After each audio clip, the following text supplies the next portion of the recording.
I asked him if that could be like uh, a group name or if it seems more like a designation for an individual or. He says if you found it on all their stuff, it might be a group name. I mean, he says there are hill giants. Could just be referencing like their tribe or whatever it is giants have.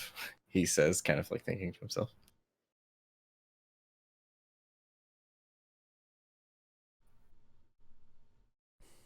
He says it's kind of odd that it's like like all over their stuff though, because I don't think hill giants really read or care to, from what I understand. Hmm.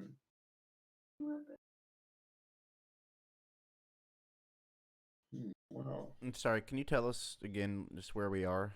What's happening? You departed Kawich, that farming village, and you're headed west, looking for. I think right now the priority for the party is to find this wizard's tower that was on that map you found. Right. But right now you're all just kind of traveling west, and we're sort of like just feeling that out. Fox is talking to Genrick. I don't know. Corey, where else have we seen these runes? Can you jog my memory? Because I know you've been referencing them a lot. We've seen a bunch throughout our adventure. You're not wrong.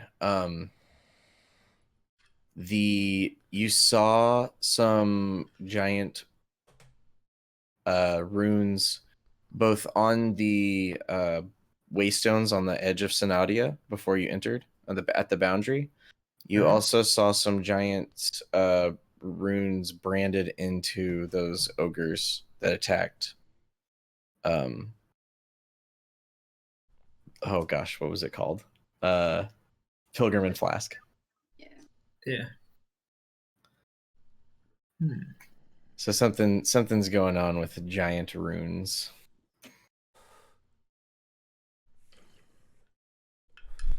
Oh, take your breath muscle.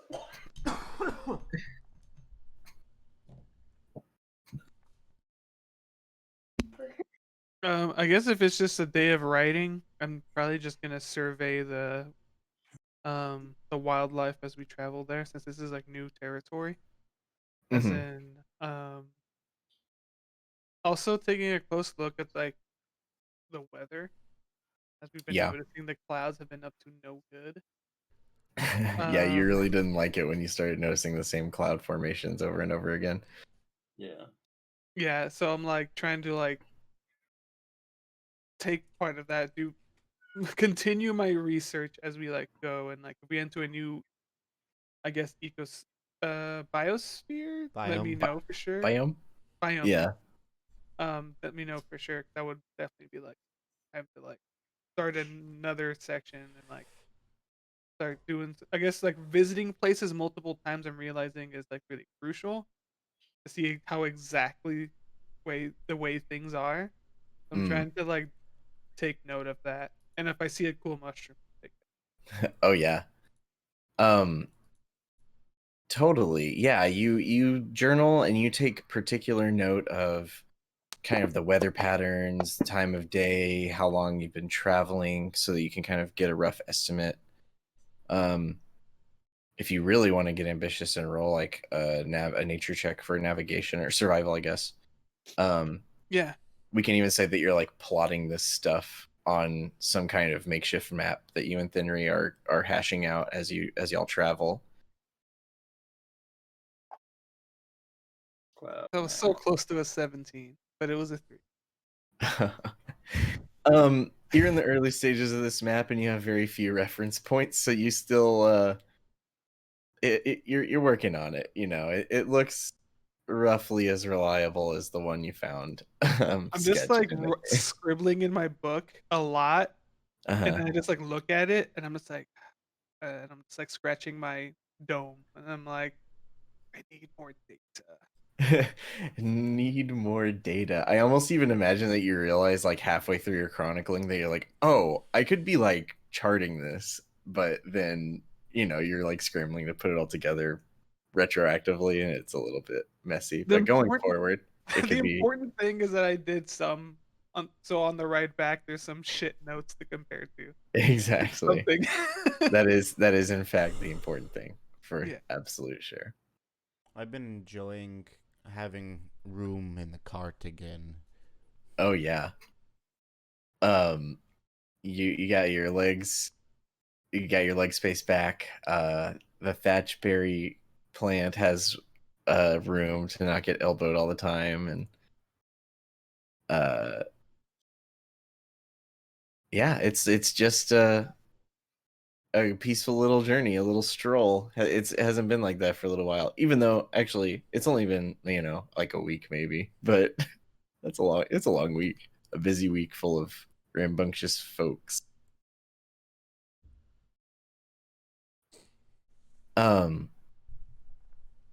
As you approach night, near the dusk, you generally travel sort of west and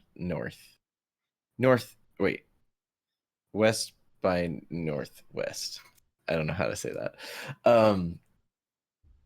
And near the end of the day, in kind of like the dusk, like the sky is beginning to sort of orange with the light of the eclipse going through its rotation.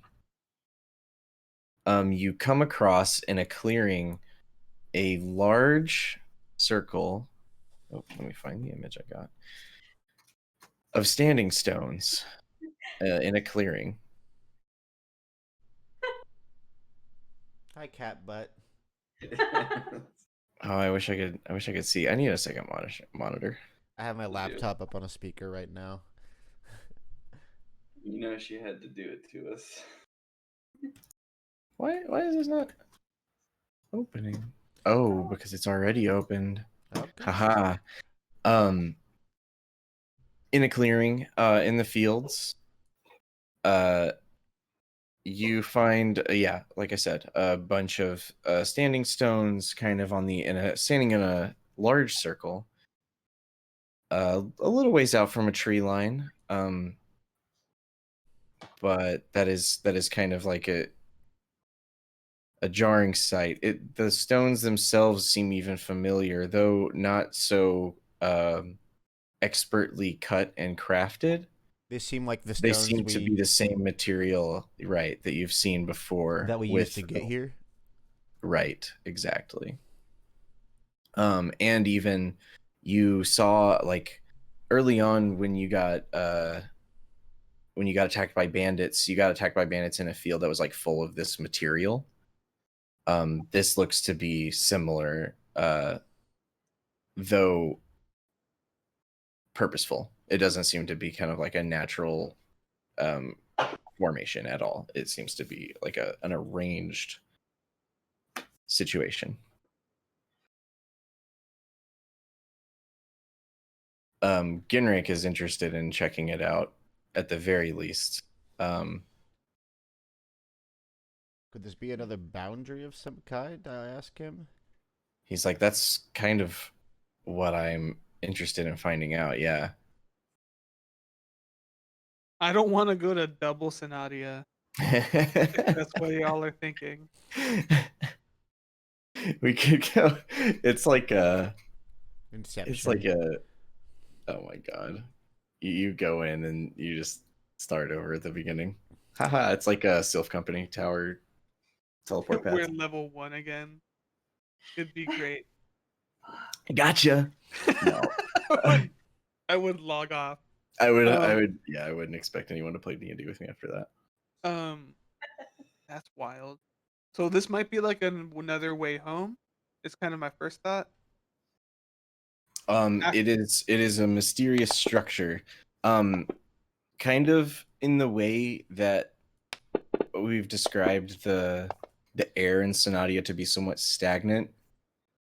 As you approach this place, the air itself, while still having that sort of like sense of motionlessness true to most Sonottia, there is kind of like an electric energy to it that you that calls back to your own experience crossing the boundary. Like you remember feeling that kind of like magical charge to the environment. So there's totally something up. Yeah, pull over the cart.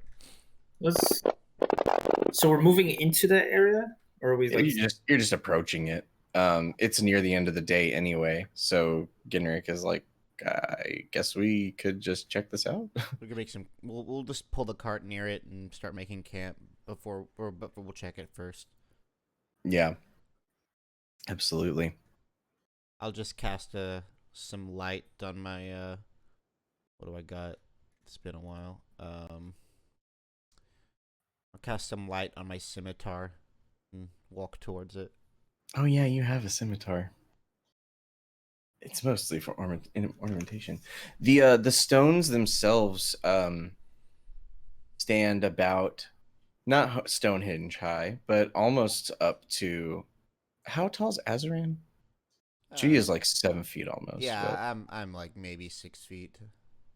Yeah, they come up to about your collarbones, but they are kind of like rough hewn. Your first impressions of them are that they seem like the word amateur comes to your mind in comparison to like the artisan craft work. I think somebody by was comparison trying to, of the other waystones, yes. I think somebody was trying to make a way out. The first thing I think. Maybe I say it out loud. Fox wants to is a ritual cast identify. Identify, interesting. Yeah. Yeah, it's like 10 minutes or whatever. Anybody interested in doing things during that 10-minute time? I'm just gonna observe the faces of all of the stones. Mm-hmm. I'll keep a lookout in case it's a danger or something. Mm-hmm. Nice. I guess I'll focus on setting up camp while everyone else is doing stuff. You're like, this is weird. I'm gonna make sure my bed's ready. It's more like everyone else is like jumping on like a thing, and I'm like, well, someone's got to set up camp, and I'm just gonna like do that. Awesome. Yeah, as you oh man, you did this with the waystones as well, right? Or at least with the ritual that got you through the boundary? Maybe. I Ian? can't remember if I did it. I can't remember if I did it then or not, or if we were just doing the ritual. Cool. So let me read identify really quick, and I will tell you exactly what comes up. But I'll tell you first impressions.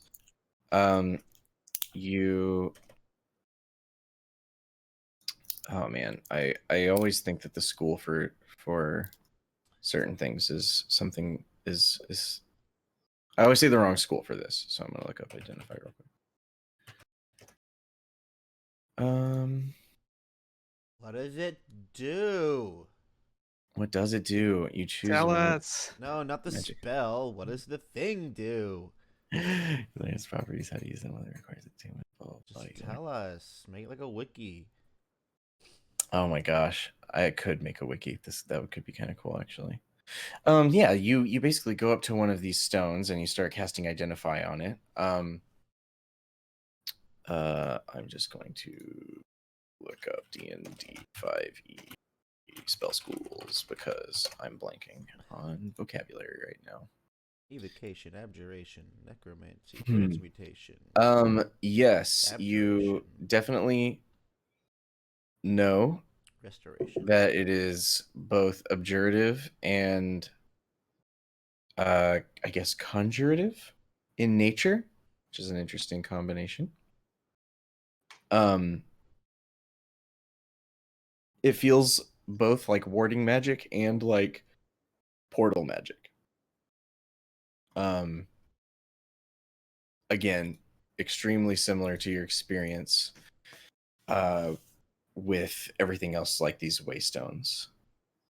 Azaram, your intuition that maybe somebody was trying to make a way out seems, in light of this, to be very plausible. So yeah, me and Fox are just sort of comparing notes. Mm-hmm. Somebody said they were going and checking out all the stone faces. That I was think me. that was Azariah. Yeah. You find carved into several of the stone faces, much like with the waystones at the boundary, where they had carved out runes. You see, painstakingly though, sloppily, I guess you could say. Again, amateur, not artisan, work, but the etching of some runes that appears though they could maybe be. Well, I don't know. I don't know what languages you speak, I speak. but there are runes carved in to the face of these. If you'd like to know, I speak Common, Celestial, Deep Speech, and Gith. None of those languages, but if you have like knowledge arcana, you can roll To a determine like, knowledge check to what see language it what you're is. looking at. Yeah. Oh, Anybody with knowledge arcana Look at can me do this. reaching for real dice. I trust you if you want to. 15. I just like seeing it. Oh, nice. With your powers combined, you determine that these are more what's the word I'm looking for? Standard arcane writings. Glyphs for spells. Right, based in sort of a draconic script, and adapt to wizardry over the centuries, but nonetheless, you see that these are not in giant. They are more standard wizard glyphs, and they seem to evoke wandering, refuge, concepts of respite, rest, things of that nature. So I believe that this place was constructed to be a safe place to rest at. That would be purpose. the overall impression, yes, that you could gather. It's all good. Thumbs up all So around. Checks out. Could be like a respite from the effects of Sonottia. Oh, I hadn't Or considered that. I like mean, we'll have to rest here and see. Julia, why don't you guys go ahead and plop it here? Yeah, I was like setting up camp kind of slow because I didn't know if we could stay. But when you like thumbs up, like, hey, it's all good. I'm like far away. I'm just like, I'm trying to get in the camera. Big Like- thumbs up. Yeah, like wave you over and have you like stop what you're doing and set it up inside the circle. Nice. And I'm like, oh, okay, cool. I'm glad I was dragging ass. Yeah, and go over and help you. We just like, yeah, we just grab the rug that we always set up camp on and just start pulling it over. Nice. I imagine you like it has like a hole in the center of it for a fire, and so you've already got like Yeah. the tripod on it, and it's like clinking and clattering and pulling over. Everything's kind of doing a dance, you know? It's Yeah. like across the screen. Sorry, Corey, you can't see what I'm. I can't see any. very I physical. can't see anything. But yeah, we can now. scooch it into the barrier. Go ahead and roll me some perception checks. Yeah, I'm gonna try and also gather Ginrick's general impression of the area. 18. Is there grass on the inside of this circle? There is. It looks to be the same as the grass outside the circle in quality and Is grass? likeliness. Julia takes notes feverishly. Grass, you say? Monoculture. What? Looks like Fenry got a 21. The rest, all Fenry of us got a rolled pretty high. 21. As you're all setting up camp, Fenry notices on the outside of the Waystones, kind of peeking in at all of you as you do as you set up camp and stuff. There is kind of a smallish, strange, almost it's a bipedal creature of some sort, kind of peeking in at you. And it has one great big yellow eye, in the center of its face, and its skin is kind of stony and Can and I patchwork. maybe roll to recognize this as Yes, a you can.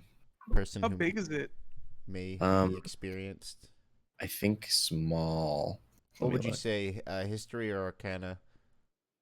Whichever you want, and then whichever one you roll will affect the knowledge you gain about it. All right.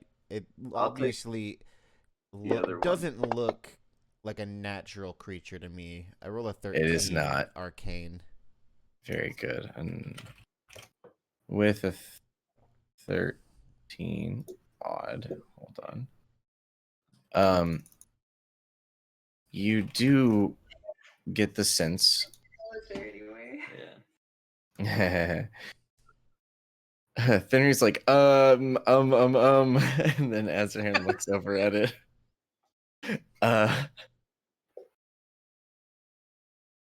And you, yeah, well, Azrahan, to your mind, when you study it for a second, it doesn't seem to shirk away when y'all notice it. It simply, it maintains kind of like it's peeking over and it's sort of grinning. Ooh, I You don't like seem that. to recognize that this might be something you've heard of in arcane studies called a Nothic. That's what I thought. Yeah.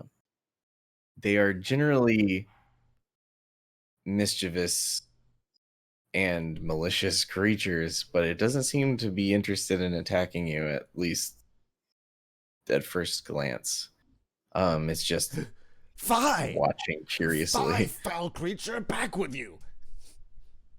I'd wave my scimitar at it. Get the hell out of here or I'll harvest your eyeball. Oh, it seems startled at your, like a faux startled. Amused, but Puts a hand being to his coy. chest. Yeah. It's like, oh, I've done nothing to earn your anger. I'm it just say that? interested in watching you all puzzle this out. I think it's What did it I think say it's that? very curious. It says Huh? that? Yeah. In what It was- language? It responds in common. It speaks common? It does. Interesting. Well, I've heard nothing but... I don't think I've heard good things about your kind. So, what do you want? Oh, I'm just interested in watching you all puzzle this out. I think you seem like crafty adventurers. You've got the feeling of fate about you. It's amusing to me. It's curious. You're watching us puzzle out camp? I tell him that's my line. That's weird. He the Nothic grins at you. Stop that. Fox. What have I done? I've done nothing. I'm sorry. Your smug aura mocks me. Well, maybe it's time to learn to take yourself a little less seriously. Friends, we should not trust this creature. It is unnatural. Is it evil? It has one eye. I could have. So what do you all make? What do you all make of these? What do you think this is? I have my ideas, but It's supposed I'm to curious. keep things like you out, I think. Obviously, it's failing. What are not? He's not on the inside of the ring. Well, it is not on the inside of the ring. You don't know their gender. What does Julia What- know about Nothics? Yeah. What did Gia roll about Nothics? What role is that? I don't know. Roll some kind of knowledge. Okay. Guess I rolled nature. Roll your smarts. 15.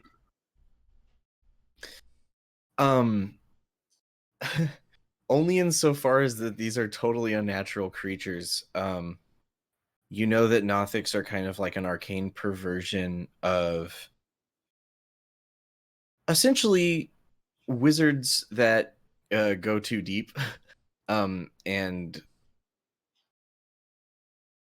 in like their singular pursuit of knowledge and secrets and arcane mysteries and stuff. They, for some reason or another, become a component in the creation of a Nothic. So they're kind of like the product of unrestrained probing and mystery seeking and kind of selfish and knowledge gathering and the pursuit of knowledge for its own sake to whatever detrimental end. It doesn't matter. That's kind of what the essence of a Nothic is kind of like this, just like conniving, distilled curiosity and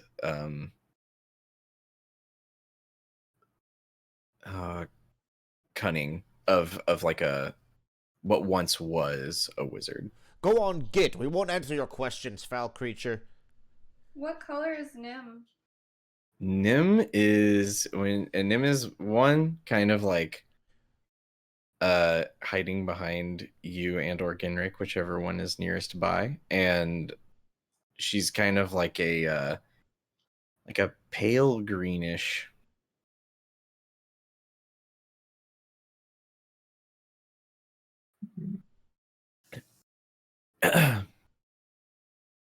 It doesn't leave. It just it kind of like climbs up a waystone, but you notice it never quite enters the boundary of the perimeter of this circle of waystones. I want to ask the creature if it was worth the price it paid to turn into this abomination. Whoa. Ooh. It's like the price. There's no price too high for knowledge. Fox, you might relate to this. Me looking at my student. Right. This. Oh, my poor my sweet summer child. You have no idea about student loans yet. This is when the student loan debt collectors come. They turn you into one of these. Into a fucking nothing. Oh man. Try and persuade him to tell us his theory as a means of perhaps gaining our trust. Oh, you barely have to prod, but the fact that you even kind of come at it with even a semblance of camaraderie, it begins prattling on. It's like, oh, it's some kind of rupture, I think, or a boundary. It keeps things separate, but gates can be both open or close, and no door can stay locked forever. It kind of grins eerily. I will. Zazaram stops himself. He turns like quietly over to his shoulder. I will kill this thing right now if. We already learned so much from it, though. I ask its name. I haven't learned a thing. I haven't learned a thing from it. It's flattered in its own deceitful, sort of disingenuous way. It says, "My name's Urania." Deceitful. Our mind's eye told us that. Sorry, what was the name again? Urania. Urania. Azariah, when it says its name, you recall that many Nothics are literally created, and often they're named after kind of like a mineral component of the ritual used to create them, and it's part of why their skin is so it has all these kind of like mineral deposits kind of jutting out of it in all these different places. So you recognize that is in fact like a not even necessarily unique Nothic name, because there are only so many spell components you can use to create them. You gonna watch us while we sleep? Oh, I'm not sure. We're friends, aren't we? Haven't we met before? No. Doesn't this seem familiar to you? No, we're not friends. No? No. Could have sworn we've met before. Maybe not. Perhaps you all just have one of those faces. I ask him if he knows our names. Oh, that. No, I don't think I do. Well, you're not getting them. No more names, anyone. It grins very widely when you basically. I mean, you can intuit that you've basically told it it's going to keep a secret. You're going to keep a secret from it, and that's like what they want. So I trust not dangling a carrot in front of this Nothic. I trust not this thing or the way it bandies words. I do not think we should consort with it any further.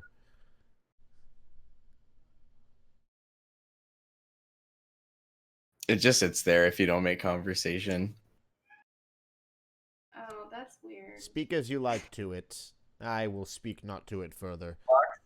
Fox is too intrigued. Fox goes and sits in front of him, like where he's sitting, like directly in front of him. Don't you tell him a single thing about me.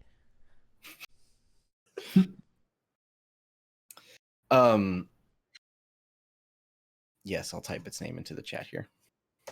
I'll just get to setting up camp again. Absolutely. You all seem to set up camp. Genrick shares your mistrust of it. It's like I don't like this thing.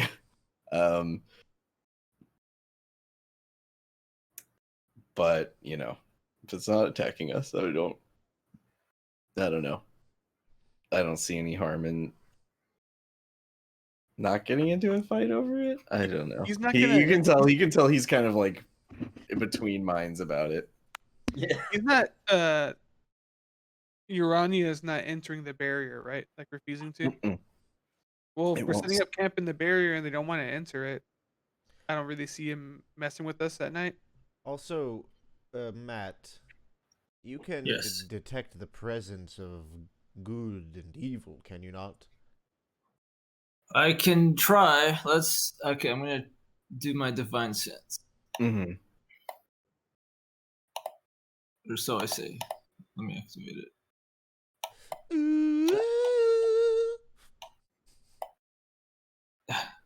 I'm trying. You detect fae, Okay, correct. fiends, celestials, abjurations, and undead, I think. Yes, I detect celestial, fiends, and undead. Oh. Celestial. Of- Oh, it's a fiend. For Oh, sure. Yeah. This Nothic is a fiend? Yeah. I think Nothics are fiends. No. Are they not? Oh, are they just magical? No, they're magical you- monsters or whatever that category is. I'm abjuration. gonna They're guess aberration. Yeah. I would hate it if it was a fiend. It's an abjuration. No, okay, no, you're right. It is a What about- not a fiend. Do you get alignment, or is that a different spell? They took detect alignment kind of out. It's now Yeah. just kind of your detecting categories. But I mean, I'll tell you. Well, the reason I was so ready to say fiend is that it absolutely has like a malicious, evil kind of aura to it. It's A not neutral good. evil, one might say. Is it mm, an aberration? It is. it is in fact an aberration. Oh, then I hate it. Oh wow. You tell me that and I'm so pissed. I'm like, yeah, we should kill it. Yo, yeah, I was the whole time like, this thing is unnatural, and that's what aberrations are. They're unnatural, and this thing's not good, and it keeps wanting information from us, and that's sketchy, so we should not give it any. Fox, what are you doing? I asked him if he wants to see something cool. God damn it. Oh, absolutely. All right, I'm gonna try and do my enthralling performance on him. So I do. Go for it. Do I roll a save? Let's see. It's a wisdom saving throw. DC is higher than what I rolled for absolute sure. So, unless I read something on this template that it is immune to what you're doing, which I don't, it works. Sick. So yeah, it idolizes me, speaks glowingly of me. and What's your performance? Wild. What kind of show do we get? Do we all have to make will or whatever it was? We're all watching. I thought you were gonna say, do we all have to perform in this? No, Fox just becomes magically hot.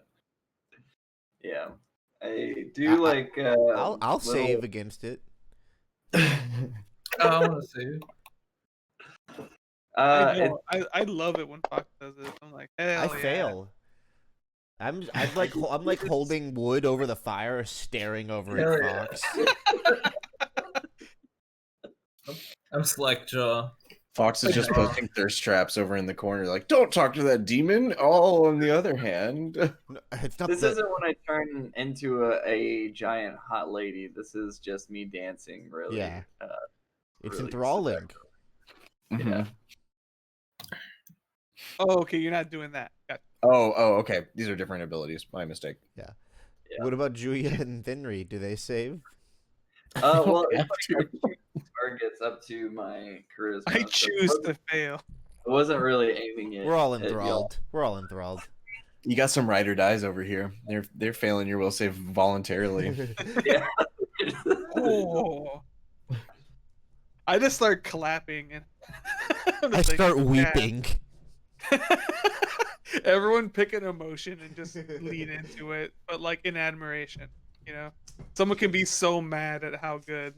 Just that I'm just doing it. sobbing, clapping, standing up. In a strange and definitely unnerving sudden shift in demeanor, you can tell this Nothic is like entranced by the performance and even a tiny bit enraptured. It's like, well, I don't normally talk too much about myself, but I'm actually a woman. Oh, word. What's how did you end up as Urania? In a slightly sheepish tone compared to its normal haughtiness. She admits that for all the secrets and knowledge that you gain kind of perusing the arcane corners of the universe, that those are some of the first memories to go are what you used to be. So she admits somewhat shamefully that she doesn't quite remember anymore. Then I Shame. suggest you see if she can cross the past the waystone if you ask her to. Or if like Well, it's a true barrier. I'll ask her why she's unable to cross. Oh, I don't think it's meant for me. What does that mean? Means It's it's made just to keep her out. she tries to explain, and you're kind of learning that it's a little bit of a tell for Nothics maybe in general, but it definitely her that they like to put on an air of knowing more than they do. So she tries to kind of explain like, oh, I mean, there are she kind of dances around the word like a synchronicity. It's like it's just the I'm not attuned to this place. It's not meant for my kind, but apparently it's meant for your kind, and I find that very interesting. You're sure we haven't met before? I ask her about what feels familiar. I guess it's just a sense of deja vu. I do see a lot of, or do I?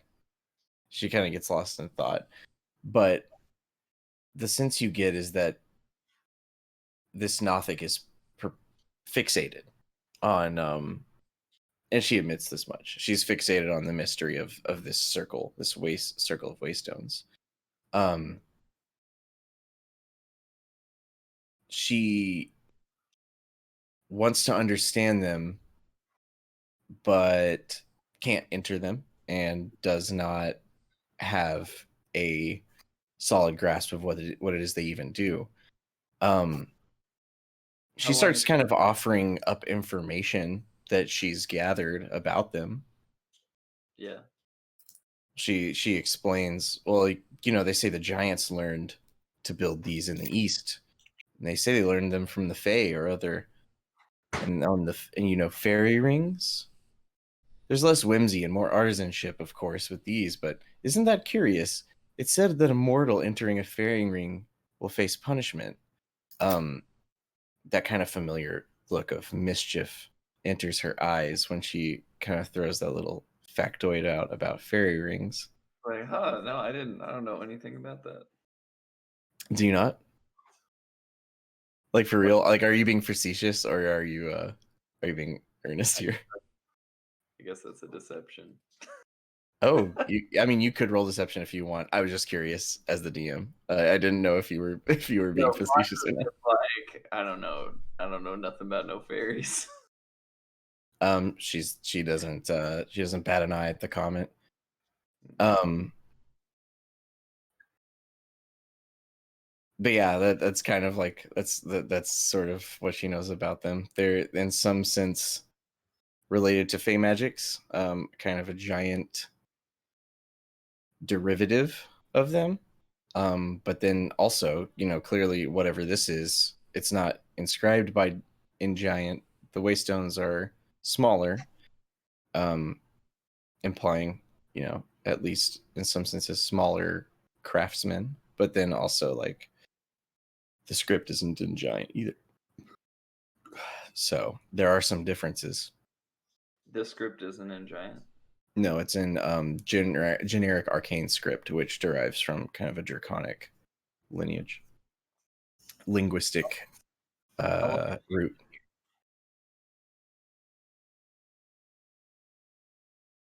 How long has she been here trying to figure out these stones? Sorry, 1 second.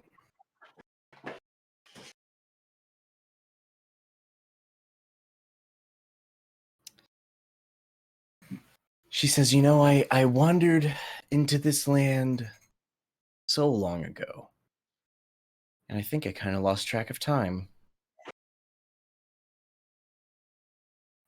I feel like I've been studying these waystones for ages, and I'm no closer to figuring them out. Every time I think I'm about to learn something new, I just get I have this sense of deja vu, familiarity, and it's like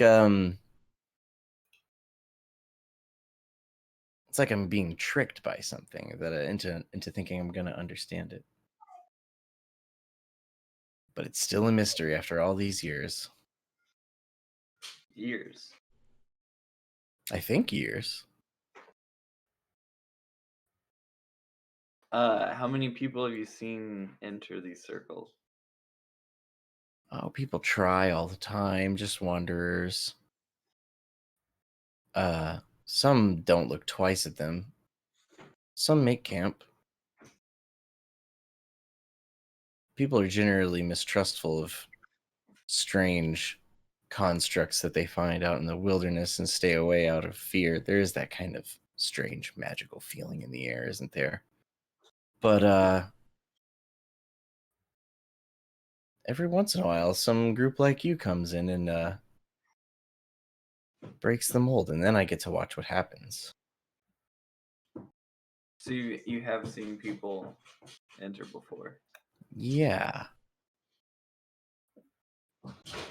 she says, with a strange punctuation mark at the end.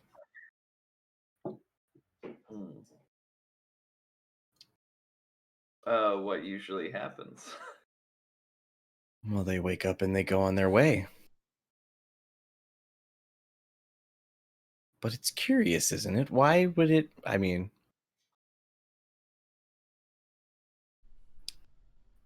I don't know.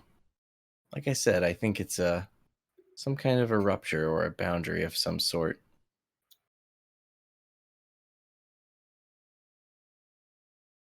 It's a gate I can't cross, but I can watch from a distance.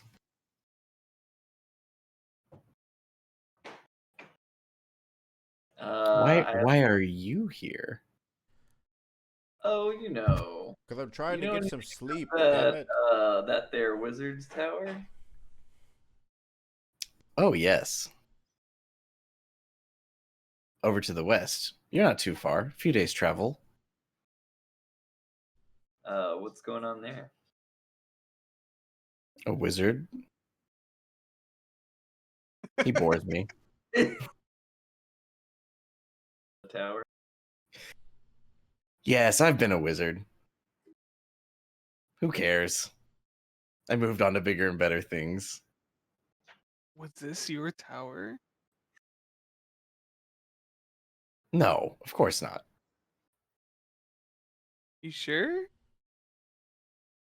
No, she says, insisting in a way that you know she can't know because she doesn't remember. I go back to setting up camp. That's like my only input. Is like listening to all this. I'm like, you sure though? Who's the wizard that is there now? Their name. I believe he goes by the name of Vavarin. We've heard that before, right? Yeah. Oh yeah. Yeah, it's the guy who like gave you the quest. Well, that's the guy who helped you get in. Yeah. Oh. Good thing I have a mask on.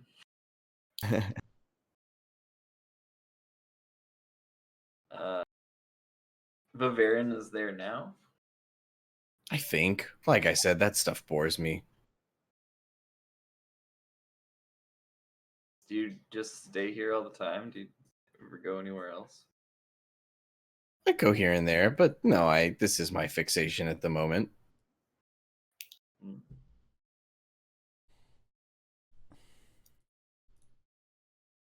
There's nothing like a good mystery, she says, sort of as if that kind of like explains the behavior in any reasonable way. No, I get it. If she had hair, she'd be twirling it in her fingers. So, you coming around here often?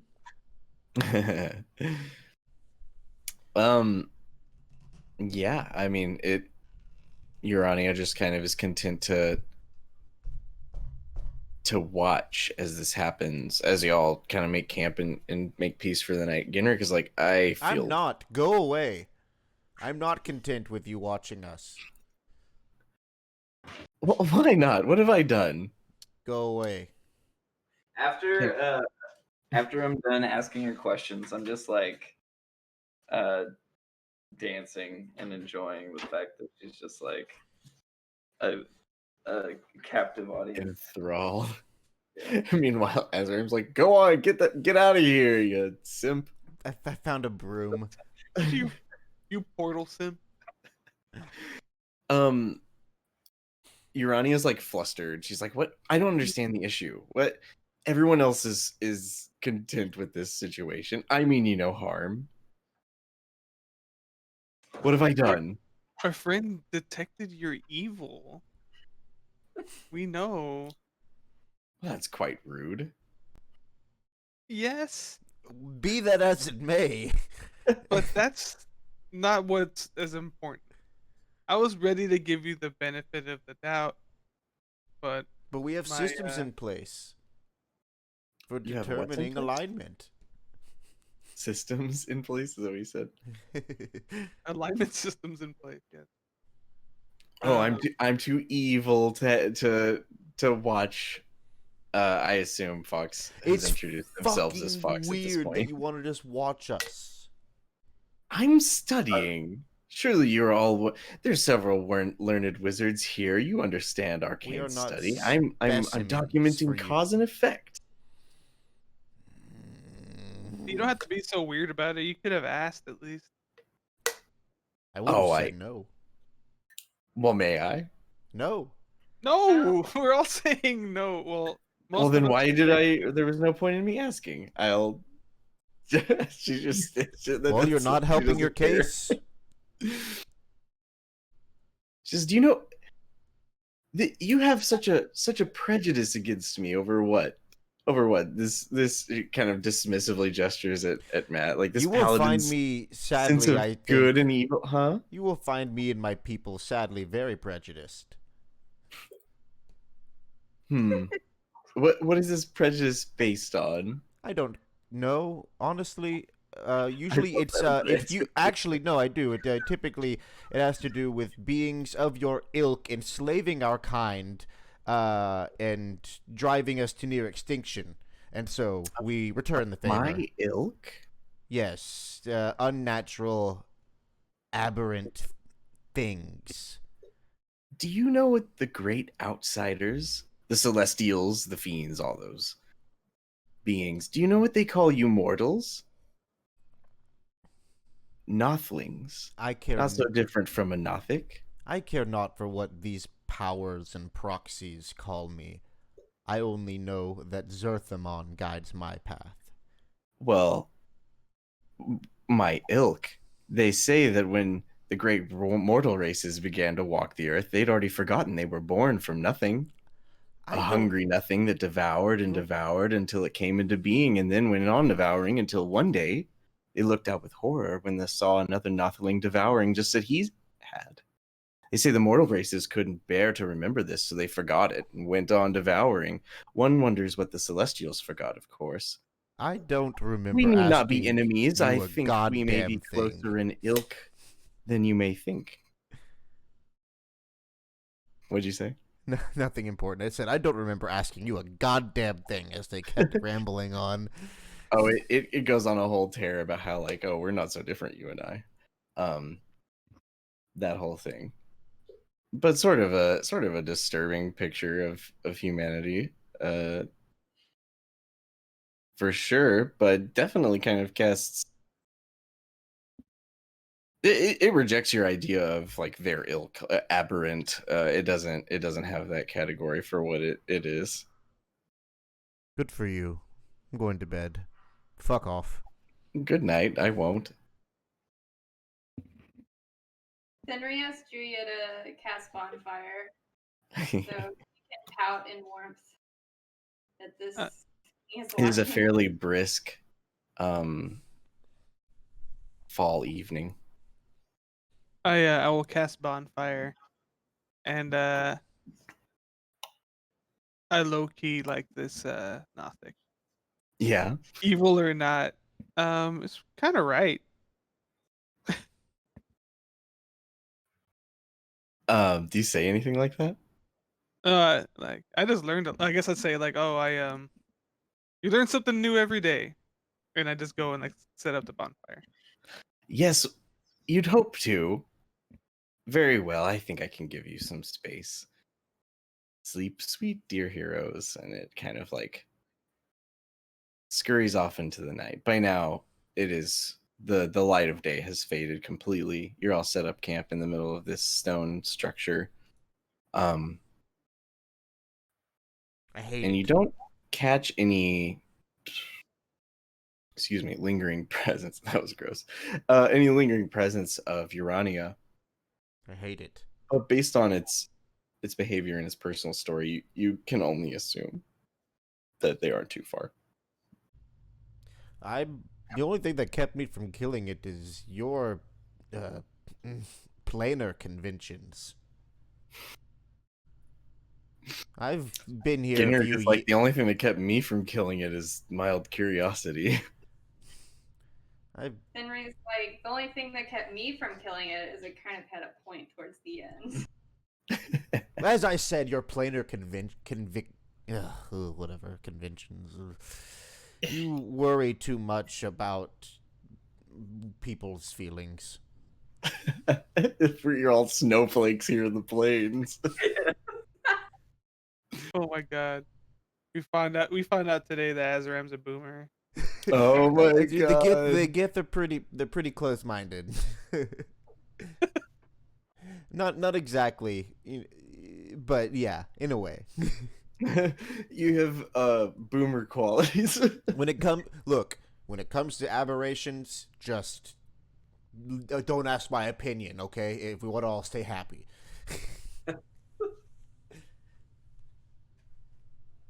Oh my gosh. Well, I mean, the rest of the night is quiet. I don't know. Don't you what ask that me to ever have a conversation with a mind flayer, though. Me as a DM. No, I'm telling that to like the group. Don't you ever? If we ever come across a mind flayer, no questions asked. It's murder time. Let's just gotta throw that out there now before that becomes a problem. I like to ask questions, though. Ah, yes, I do too. Not of mind flayers. I ask. Are you prepared to die? No. Well, too bad. I mean, do you all kind of have? I mean, well, I'll tell you that Finry asked about Nim earlier, and Nim was like, I'm not sure what to make of that one. It wasn't. It didn't want to hurt you, but I didn't like it. Thank you. For loving knowledge so much, I think she's kind of dumb. She could have turned into a lich or something cool.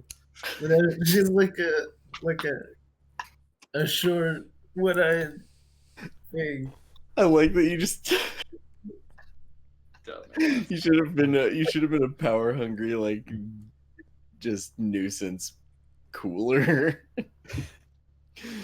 Well, most wizards don't quite make it up the pyramid into lichdom. They typically end up like stuff like Nothics or flame skulls I think and this is other what a weird person stuff who like that. failed at becoming a lich turns into. Something like that. Huh? It's just kind of like something that a person who fails at becoming a lich, they turn into a Nothic. Or someone who's just kind of really? like someone. It's like someone who's in that sort of pursuit, right? Like maybe they don't even get close to becoming a lich, Yeah, but but they're nobody kind of like wants to be a looking. They're Nothic. scraping for secrets and power and blah blah blah, and then they end up in the wrong crowd. You're kind of like talking about evil wizards, and suddenly you're being sacrificed to some sort of ritual. All Like, I'm saying whoops. is no wizard is devoting their lives learning knowledge to become a Nothic. Yeah, exactly. If she was a good wizard, she would have been a lich. Yeah. Uh, I'm in the middle of. I was imagining like a gray Mike Wazowski. Is that Gray exactly- Mike Wazowski. I asked A the name little- because if there wasn't one, I wanted to name it Mike was out. Nope, Urania, unfortunately, for the Nothic that could have been. Is there anything else that you kind of want to get sorted out before you all take your rest and go to the sleeps? what are the clouds doing here? In the night, the clouds are mostly clear tonight. You have a very distinct view of the eclipse and how the sunlight is kind of creeping out dimly around the edges of the moon. And Thenry had also asked at one point about the constellations. You could very much kind of like chart them all out with a night like this. Clear That's what skies. her watch.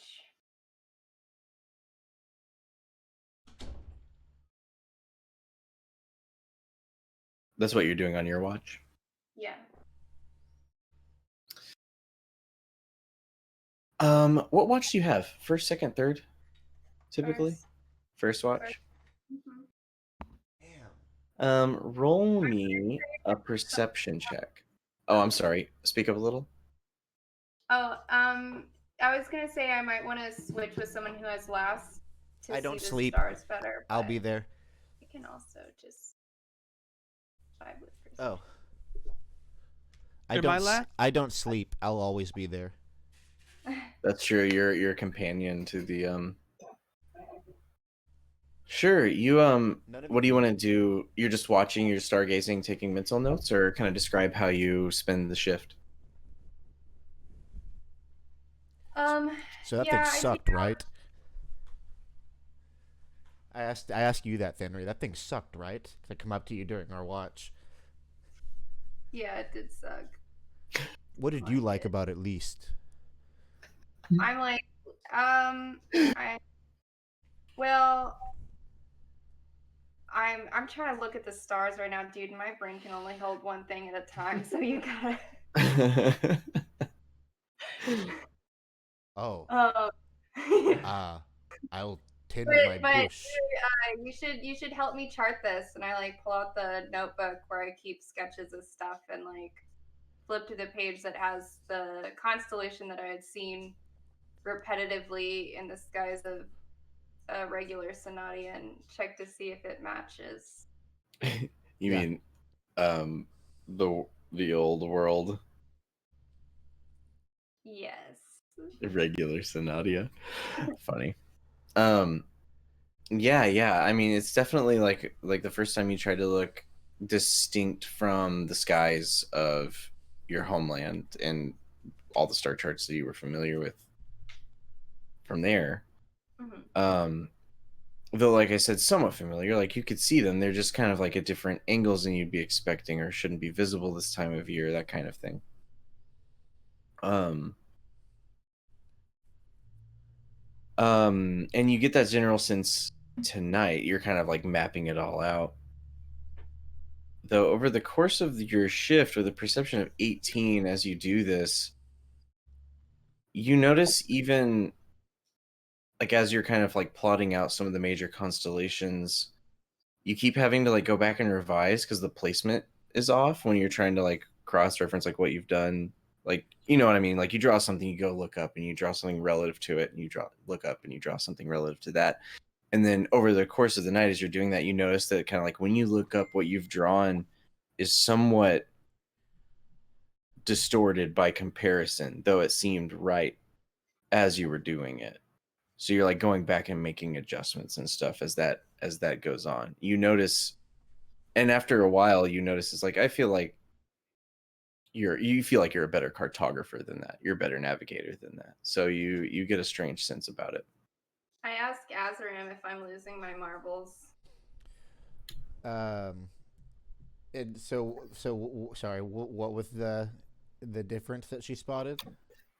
She just notices that through the course of the night, like as she's making progress through her kind of rendition of the stars, that she keeps having to go back and revise the relative position of these things so that she can make like an accurate depiction. And after that happens a few times, she's like, So I don't usually have this issue when I'm doing this, so I feel like something's So up. where I come from, we don't have stars like this. So for one, already a little lost on me, but I can say that it's unsurprising that uh, such a skill that relies heavily on mental calculations and faculties may be impaired in such a place. We are sleeping in this circle to experiment and see if it protects us from these effects, and it would seem that as far as maybe this case goes, perhaps not. So there's a plus. Henry just shakes her head. She's like rude and useless, but you can tell she's I'm a sorry. little. Now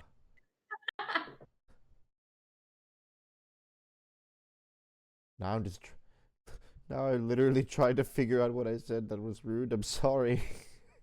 She laughs and she's like, "Never mind." I'm pulling I your don't know leg. what a star is. I don't think you're losing your mind. I think this place is weird. You have a passing familiarity with stars at this point, but you know a lot of the sort of surrounding cultural importance and knowledge definitely is lost on you or whatever. Yeah, you just find it a little perplexing and frustrating, but you notice that there's something off. You almost even, again with a perception of 18, you feel as though the sky itself is kind of shifting, and that could be an explanation, as strange as it would be.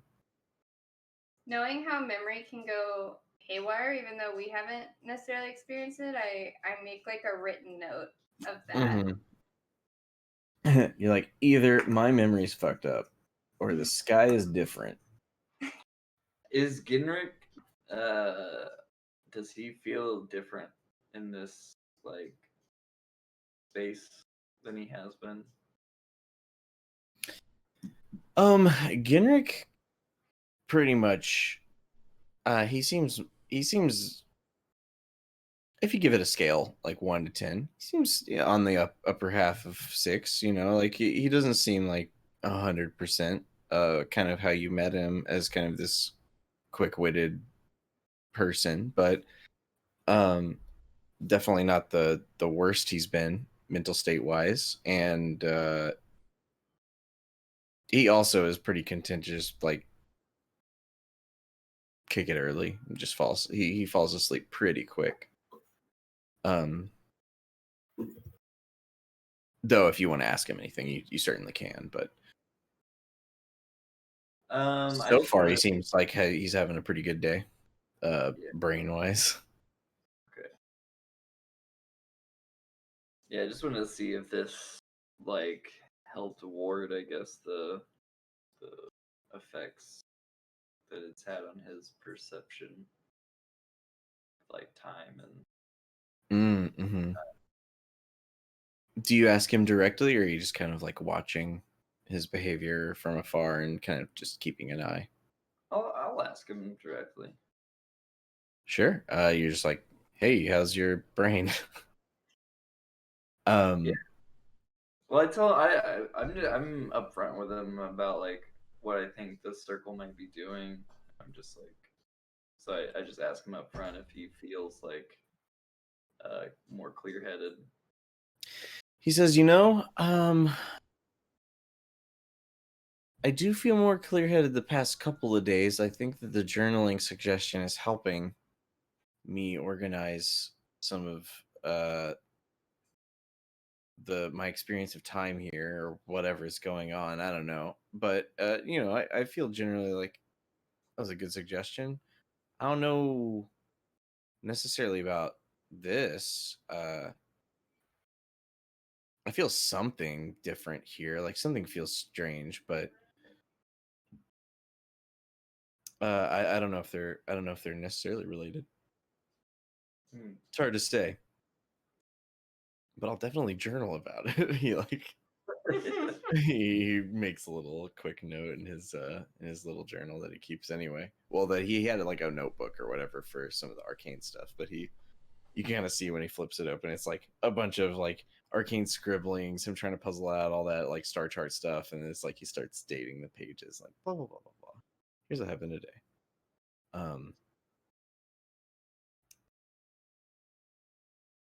He makes a quick little note on his page for today, and he's like, "Yeah, I'm not sure. I definitely do feel like a little more sharp today than yesterday, um, for example. But we'll see. I mean, I hope whatever this place helps. If this place kind of like gets some of this disorientation fixed, that could be big."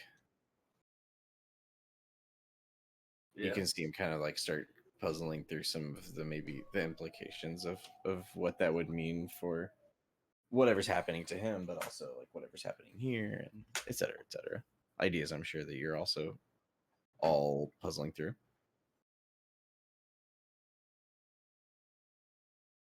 But he appreciates you asking. Nevertheless. Cool.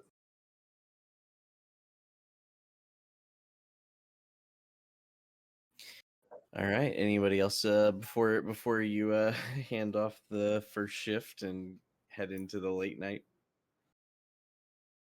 No, Fenry's sleepy. And she feels insecure because she couldn't chart the stars, even though she knows it's not her. It's just like weighing on her mind. Aww. She puts the Good Dreams nightcap on. Oh, I love that. You dream about clearly defined limits and cause and effect and all of that.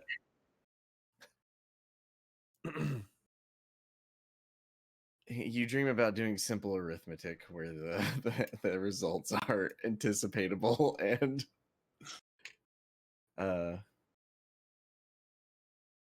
defined ahead of time. Who's on second shift? April. I think I am. Yeah, I That's think it is. the big group of Yeah, that's like most of y'all. yeah. So Fox and Matt wake up for their mid stint in the middle of the night, along with Azaram, who no longer needs sleep, and you all kind of overlook this otherwise peaceful night. Like I said, the kind of air around these waystones kind of is brimming with this sort of like staticky, electric, magical energy. Is our hair okay? Yeah, your hair's fine, but you How's just the do? huh? No, how's the hairdo? No, you're good. You look pristine. Excellent. Is the creeper girl still watching us? You'd have to roll some sort of perception check. So weird. I want to use my divine sense again. See if I sense her out there.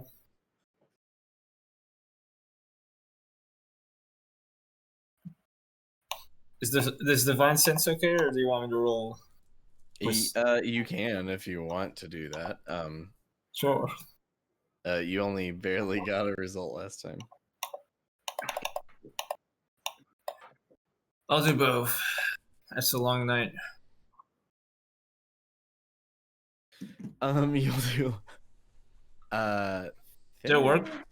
Yeah. I mean, yeah. You get the sense that somewhere, in the perimeter, that Urania is still there. You can't quite pick her out of the darkness, though.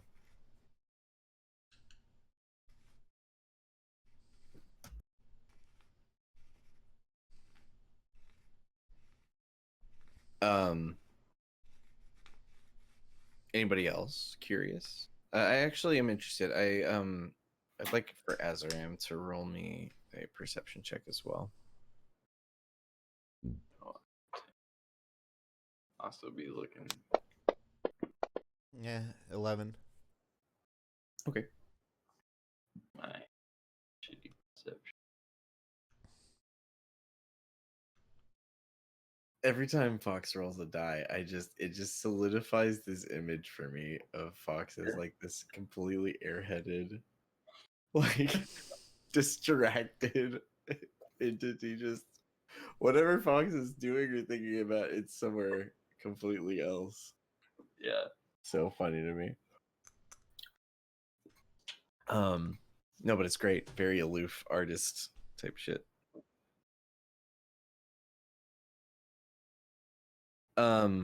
No, you don't see. None of you see Urania kind of peeking in or anything. Matt's divine sense kind of picks up the lingering aura of no good stuff, but it's faint, and you aren't, in the dark of night. You just can't pick it out.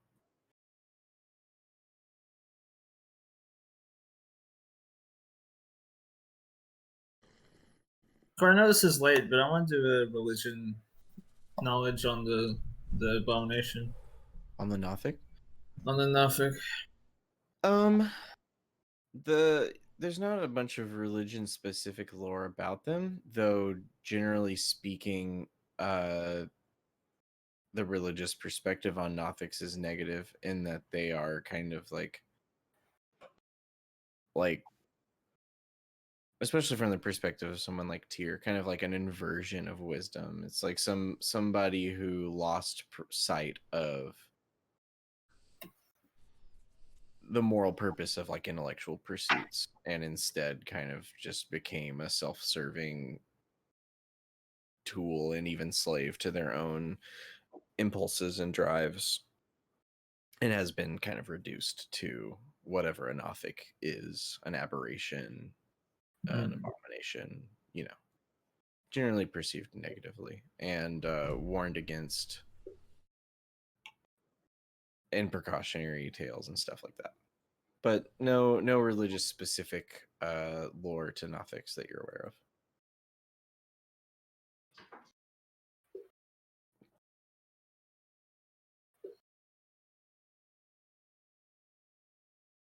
The night passes. The night does pass. Nothing else. Third watch. Yep, third watch. So the whoever is third watch, I believe it's Julia. Azaram, go ahead and make me another perception check. Okay.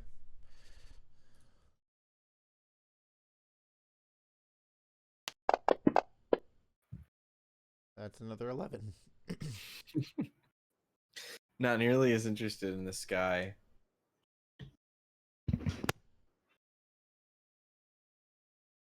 I just As Henry, but oh no, this was unrelated. Go ahead. what were you gonna say? Oh, Unrelated to the game, or just unrelated yeah, to? that's why you can go ahead.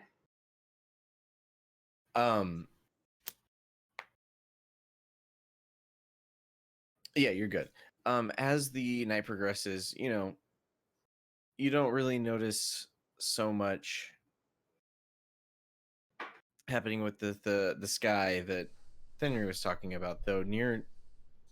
As the morning hours approach, kind of in the early morning, a thick canopy of clouds starts to roll in pretty aggressively, and it kind of blocks out almost all sight of the sky. It's sort of like this roiling blanket of clouds.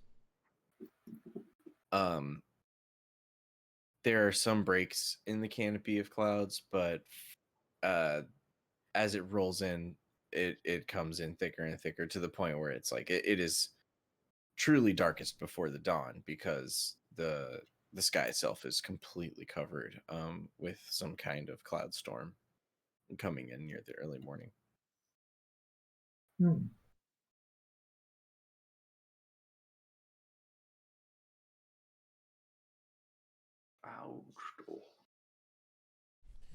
Oh no, we lost Daryl. Oh, do you hear him? We lost Daryl. I'm still here. I'm just eating. Oh, you're just eating? Yeah. All I've got in the house is a box of fruity Cheerios. All right, and you're gonna eat on camera to spite me? No, that's fine. Enough. I mean, I can eat. I can keep my camera on if y'all want to see me eat, but It's what we call mukbanging. What did you just say? Isn't that what they call muck? Like what mukbanging? That's the word. Mukbanging. Yeah, mukbanging. What did I call it? Mukmunging. What's mukbanging? It's when you watch somebody on stream eat a lot of food. Too much food. Too much food. As you would expect, the morning to get brighter eventually, it simply doesn't. The cloud cover is so thick that the light of morning never quite hits. You get the sense of timekeeping or whatever that you're accustomed to with these shifts. As it nears the end, it's still pitch dark. It's hard to even make out the environment surrounding you much outside the campfire, though. I mean, you still see the waystones and everything, but much further than that, you don't. The darkness is so thick that you can't see much further than your immediate surroundings. When I asked the druid why, druid, why is nature going crazy on us? Sorry, I just got back. Can you catch me up on what's happening? There's like a huge fog, and we can't. It's horrible. It's like you can't even see the daylight. It's the clouds. You can the daylight is basically, I mean, Julia, you're up for third shift, and you see this come in. It is an intense kind of billowing kind of cloud cover that you don't recall having seen maybe ever. It's pretty thick. I rolled terribly for nature, but I mean, this is weird. There's nothing that seems particularly unnatural about the behavior of the clouds, other than the fact that it just seems like a freak intensity, right? Yeah. Can I try an Arcana check to see if there's any magic behind this? Yeah, if you want to. Kind of with my. Oops, wrong button. Oh yes. Ooh, that nat 20 Arcana. You're like, These clouds are both normal and not normal. With an Arcana of 20, your study of the flow of nature and all these things, it's like there's nothing specifically aberrant or anything about any of this. That said, it is such a dramatic shift from the weather patterns that you've been experiencing that you can only infer that there's some sort of like arcane force at work, like on a scale that's affecting the environment. Because were it to be normal weather patterns, the shift from what you've experienced in Sonottia to this is so stark and abnormal that, well, I mean, it flies in the face of your understanding of nature, for sure. Yeah, this is some climate changing arcane event. Mm-hmm.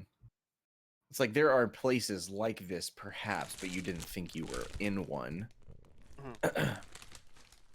And now this here is just you the are. arcane energy of this area, or is this like happening somewhere else? I mean, these are theories for sure. You could suspect that there is some sort of arcane influence going on.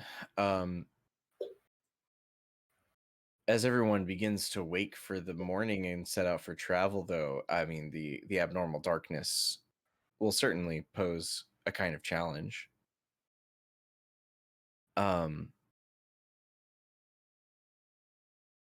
It is, in fact, the morning. Everyone is up.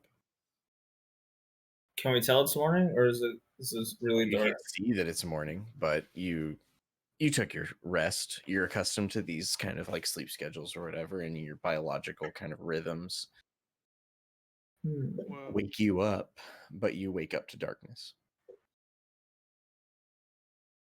Me no light.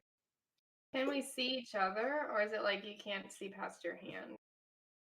You can see in normal light conditions. It's just like kind of being out at night, like in the deepest part of night, if there were no moon, type of thing. It's very dark, but if you have a light source, you know it reaches. You can see plenty well. Ask Azaram. So it's darkness or dim light. Outside of near the campfire that you all have going, it's just lit. Yeah, but outside in general, of the range of that fire, it's darkness. Got it. Mm-hmm. What do you ask me, Julia? Oh, I asked you if you sensed any like abnormal disturbances and like. No, I presume I just watched these clouds roll in all night. Yeah, it was fairly even abrupt for you. You probably even pointed it out to Julia, like, "What's up with that?" Yeah, and you've both just kind of been like looking at it and puzzling it out. I bring up like, it seems like this is, obviously Arcana induced, some magically induced. You think? I don't know. Maybe. This place is weird. I like literally would be not surprised if this place decided to have irregular weather patterns. I mean, isn't it all arcanically induced if this place has been like magically segregated from the rest of the world? That's a good point. That is a good point. And I like the phrasing. Yeah, as you all begin to wake and stir for the day, it is definitely strange, super jarring. Go ahead and everyone roll me perception checks. Should we wait it out, you guys think, or just... That's what I was thinking, honestly. Like, I was thinking, like, how many days would pass of us, like, just resting here, like, just taking a couple days here and seeing what happens. Like, that was the first thought that I had. I know that's probably the most boring thought for the DM, but that's the first thought that I had. I mean, we can paper over that real quick. Like, oh, you spent a couple days here. This fog is killing your perception checks. Oh yeah, you're all just like, what is? I got an 18. completely blind. I am Everyone 18. is sort of just like making camp a little bit at a loss. Azaram, you were looking all night. You watched kind of the progression from how it was at dusk to how it is now. And you notice something that you feel as though you should have noticed earlier, but somewhere on the horizon there's kind of the pinprick of light, just the tiniest insinuation of some kind of firelight. You can't tell if it's a campfire or something else, because of just how dark the surroundings are. But apart from that, it is really hard to see basically anything. Julia, Hmm. could you perhaps befriend a bird and convince them to allow me to enter their mind and then tell them to fly towards that fire I spy? As you like say Julia's name, Julia like breaks away from having a staring contest with Henry since we both rolled ones. The thing we do going back, just like in a very important situation, we just do a staring contest instead. That sounds like a great idea. Would a familiar work? Oh, that'd be even better. I wouldn't even have to like go through the rides or anything. You could do it all. Mm-hmm. Oh, I love. You're like, I would like to consensually share a bird's mind. Can you help? It's like, I can be a bird. I can just be a bird. That too. If you want to go scout that out. I think one of the new options in the new book was that I can now expend a wild shape to use wild companion. Yeah. It's like dope, which means What's wild companion? What does that mean? basically you cast let's see. It's like You- wild shape, but You use a wild shape to cast Find Familiar. That's what it is. and it can be a Oh. beast. Huh. One wild shape gone, or actually it's a wild companion, and then I'm gonna cast Find Familiar, which I don't think I have in my spells yet. So let me get on that. If someone can find it quicker than me, feel free. For the time being, I'll say that you can use a wild shape to befriend a passing raven. Sick. Which comes and perches on one of the waystones. Sweet. So this is my familiar now, then, huh? Yeah. I suppose so. Yeah. Yeah. I'm like, hey, Raven, do you mind checking that out for me? Like checking, yeah, and it it just flies off. Sick. Um, Is that how you get a familiar? You're just like, hey, you, like the nearest person nearby. Hey, bird, go do my bidding. In Now I my can summon head you. canon, they all work at like the same job on some other plane, and they get like hired out or contracted out by various casters. Like, all right, my name's Rick. What do you want? yeah, familiars are usually like spirits that inhabit a form. So it's like with wild companion, I'm literally imagining like I imagined like you literally just made friends with a bird. So the bird wasn't even necessarily like, oh, I'm contractually obligated. It was just like, oh yeah, we're cool. Like, what's up? And then it Yeah. just went like, I don't But know. it's That's like a just spirit, I haven't but read it's- this. I haven't read this feature or Yeah. anything, so I don't. I like know. the idea. It just like came upon like, hey, that raven is a spirit raven. Good time. Can you go check that out for me? Good timing. It's a druid thing. They just show up. Record You this know? one.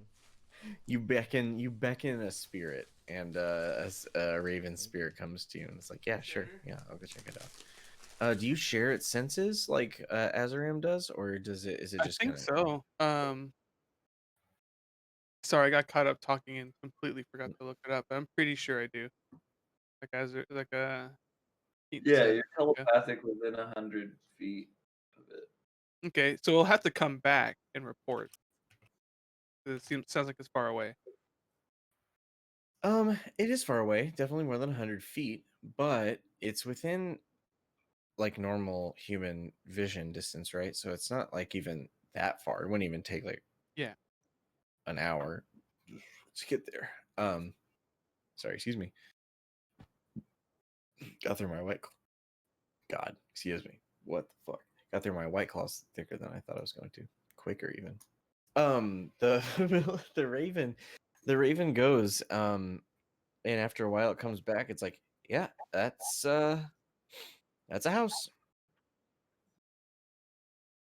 I'm still imagining that this is literally a raven and not like a spirit. But maybe this will morph. I don't know how this feature works again. Yeah, we'll talk it out later. RP wise. Cool. Hey everyone, there's a house with the lights on. Should we say hello? Let's ask the creeper about it. Is that the creeper's house? The creeper, Urania. Yeah, You're right. Sure. Do you try? Yeah. She's not still charmed by me. That only lasts an hour. You don't see her anywhere. How do you try and find her? It's too foggy, but should I roll perception? If you want to. Did the bird have anything else to say about the house? How big is it? It's like a big house. Pretty big. Yeah. It's like 2 stories. Big house. I like the idea of animals just repeating their observations for emphasis. Yeah, big house. Oh, you didn't have to roll a disadvantage, but you don't see any evidence of Urania. Okay, call out to her. Yeah. No response. If there's any sign of tracks, and she's my favorite enemy, I have advantage on tracking. Do you have? Yeah, roll that. Okay. Wait. I think it's a survival. Survival. Okay.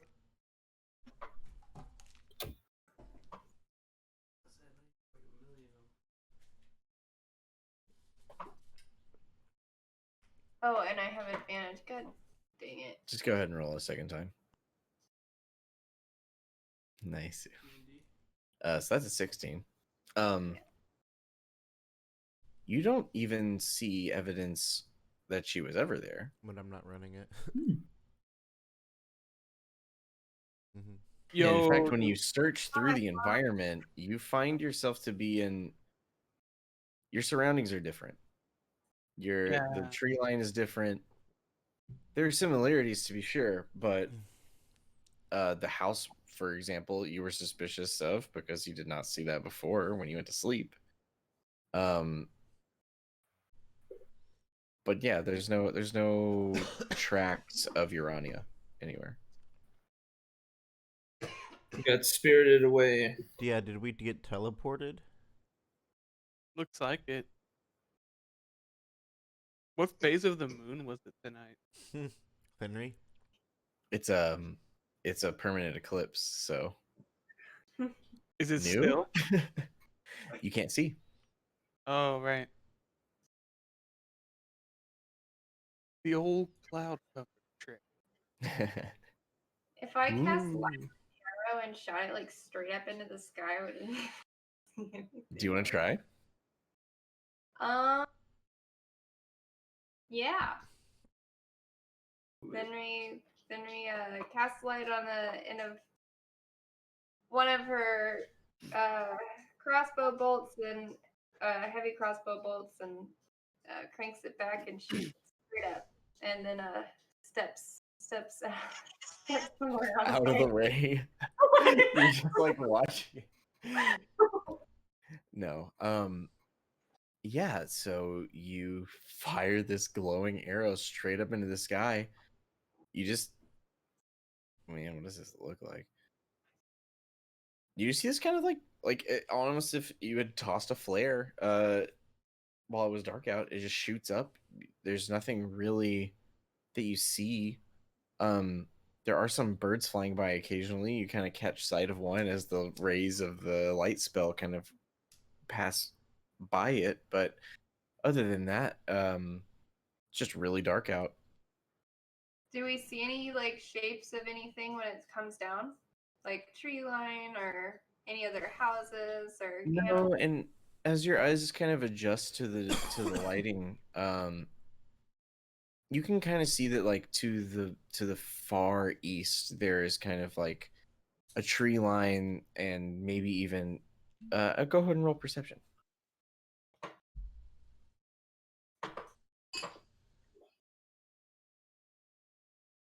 You maybe even see the intimations of a mountain range, though not familiar to the one. It's distinct from the one you recall from Sonottia, that skyline, but maybe mountains to the east, tree line to the northwest.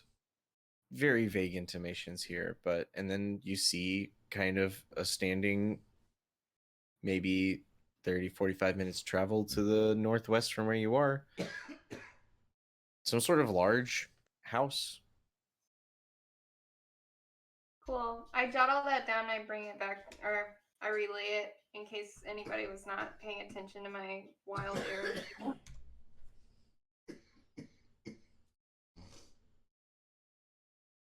Do y'all feel suspicion about this house?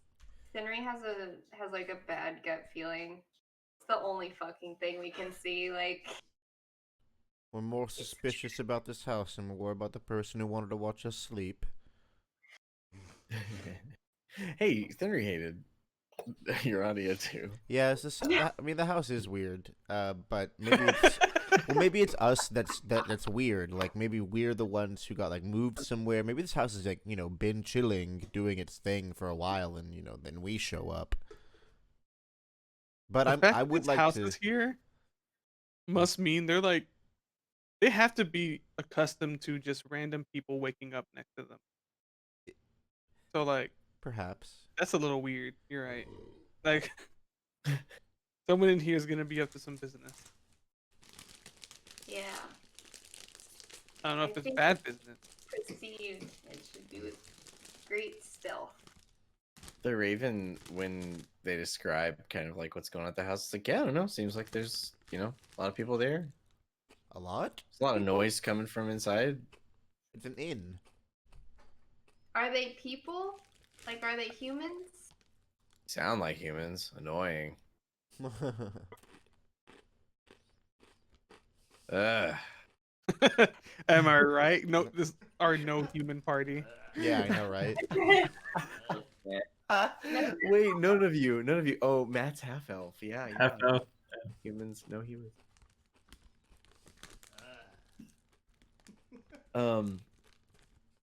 But yeah, no, I mean, you're not getting any like weird vibes from the bird. You're not getting any like heebie-jeebies from your Raven. No EBDBs. Let's go look at the inn. What did I think it is? Yeah. Let's Sounds check this good. place out because there's nothing Well, else. get your stuff together and you travel, and sure enough, as you approach, the closer you get, it's certainly an inn.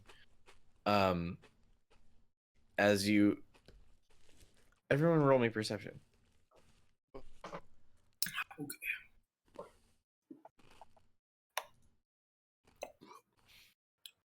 Excuse me.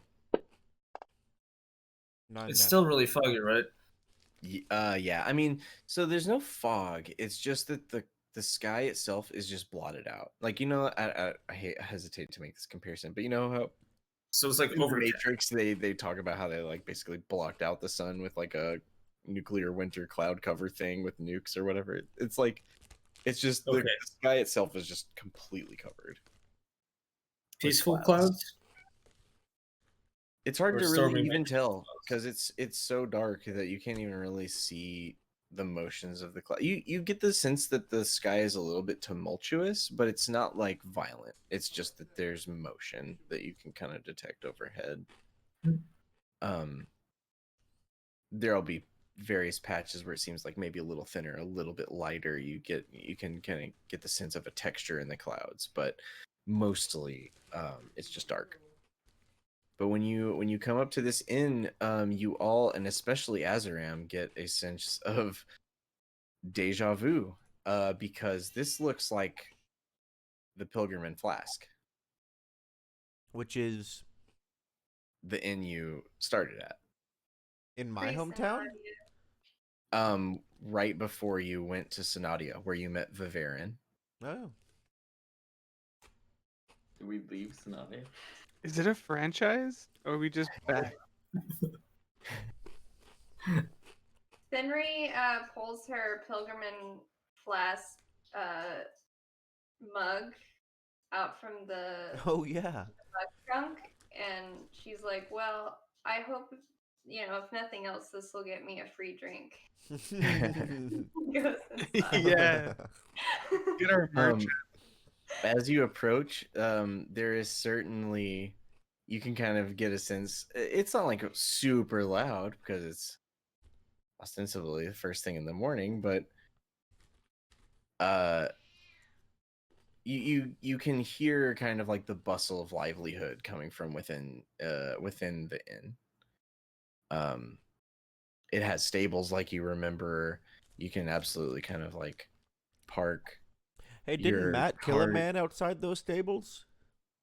Didn't Matt kill a man? I can't. Oh, almost. You dueled a man. We Then the ogre we showed up. missed. You Yeah, told the me ogre. man, and you told him there was an ogre, and he didn't believe you. Remember? Yes, Are there right. any the half giants that we like destroyed in front of it? Didn't we like kill them? Just Yeah, like, you had to fuck up some half giants because they raided. There was a lot of pigs or boars. Is there any sign of that? Like any disturbance in the yard out front? Because it would have only Nope. been like a week, right? Yeah, it's only been about a week and change. But no giant corpses, no disturbance around.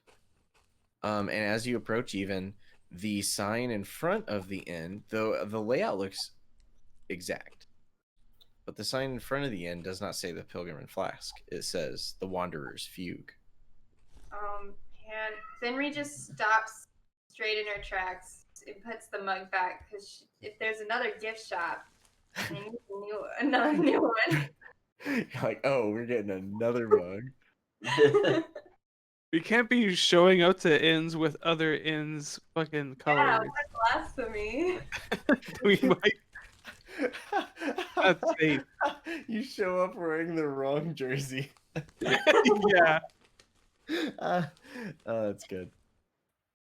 No, yeah. When you all approach, you pull your cart around to the stables. There is a stable hand there to kind of like valet park your wagon. It's a valet. Same as any other stables. There's like, okay, what's the deal? And they charge you, or they present you their rates. You mean totally. a stable boy?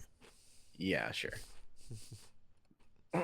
Stable boys usually just care after horses, but they're talking about, like taking care of your whole wagon and all that. It's a vehicle. It's a cart. This guy's not touching my horse. I park Patricia. You park Patricia. I don't need a valet. He's like, oh, I mean, she does float, so could Yeah. you really just like kind of swing her around and You like just back parallel. up into it? no, he's a little astounded. The stable hand is a little like he's holding a lantern as he sees you all approach, and he greets you, and he's like, "Oh, hello. I think there is a vacancy for just one more party. I think you really cut it close there." And he like kind of stops mid sentence, and he's watching Patricia walk up. Like he like squints. It's like, what's is your horse flying? Like Floating. looks to the ground at you. He's like, "Hello, is this a horse?" Who are you? Have y'all ever seen those vehicles that have like the 3D round tires? They can like go in any direction. I'm imagining just you parallel parking Patricia like that, like, Yeah, without her parallel legs parking. moving, just like sliding her in. Parallel think- parking and floating Patricia. I think this would be a good time for Azaram and I to come out of the wagon. Yeah. I say, you there, just house it up, lock it down, show us to the bar. He doesn't look twice at both of you. He thinks that the floating horse is the weirdest thing. Yes, That's it's nice. the shoes, lad, the shoes. He's like, oh, of course, certainly. He gives you their rates for the night. You know, it's compared to your assets, nothing basically. You know, like a gold total, or whatever. But, he's like, yo, of course, make yourselves at home. You can register at the desk. Like I said, I think there's room for just one more party. But what's going on with the horse? It's a magic horse. So don't touch the horse. That's not even true.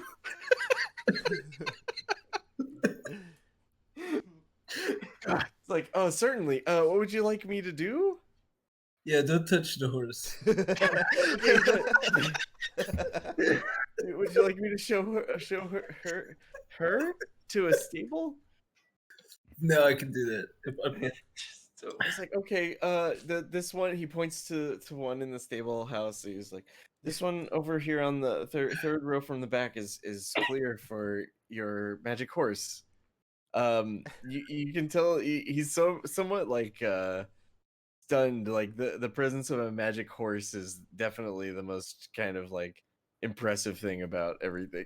Totally nonplussed by Azaram and Julia. Like, yeah, go on. Yeah, and I just turned to Julia. The I'm like, horse, I just the turned to, horse. He's just like starstruck. It's like, holy. I just turned to Julia and I'm like, fool, he doesn't know it's just the shoes. I chuckle. I don't know how Julia chuckles. Like You probably just like hiss. Yes. Fox's laugh is very high pitched, like an actual fox. Oh my god. oh lord, that's kind of scary. As you It's as not you a all fox. as you all stable your card and everything, and Ginner's like, awesome kid, don't piss your pants, it's just a horse with magic shoes. And the kid is just like, what? And he kind of, I was gonna say tosses his keys, but it's a cart. The keys, Patricia. Yeah, to the wagon. But no, he's like, yeah, go ahead and stable us up, we're gonna go ahead and go inside. He's like, certainly, of course, sir. And he directs you all inside the inn. Do you go in? Of course. Amateur's never seen a flying horse. Hey, can I roll like an insight check on this kid to see like maybe he's like genuine about his surprise about the horse, but is he putting up like an act in any other sort of way? Sure. Is he just a horse enthusiast? 10. Dream job, so he's like losing it. You think he likes horses? As far as being, as far as a day job goes, he could definitely have a worse one. Because you think he just kind of likes horses, and a floating horse is kind of astounding to him. So horse. You don't sense any sort of duplicity. Okay. Um, I'll go into the bar first. As you all enter, there's sort of a doorbell chime affixed to the door, and it kind of rings out your entrance into this. Did I say bar? Into this inn. There's nobody at the reception desk, but you hear a voice call from the dining area. Sounds kind of like a burly, sort of baritone voice. It really carries over the sort of din from the chatter of other patrons. He's like, come on in. We can take you here at the bar. And with that, I'm gonna go take a bathroom break really quick, and I will be right back. But I really have to pee, so you can gather your thoughts or whatever as you all enter the inn. Though that said, the moment you cross the threshold, I mean, the uncanny resemblance to the Pilgrim and Flask is palpable. It's like the floor plan is identical. Discuss among yourselves whatever you want.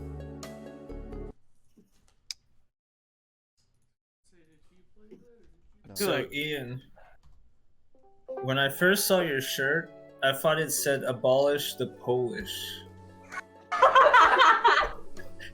I didn't see the end. Hell yeah. Abolish them. Oh no. No more Poland.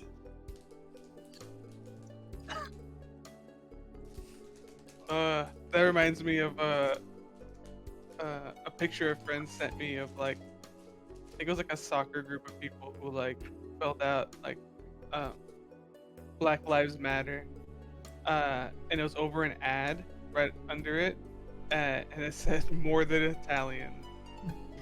It was like so poorly placed. It just completed the sentence. Oh, wow.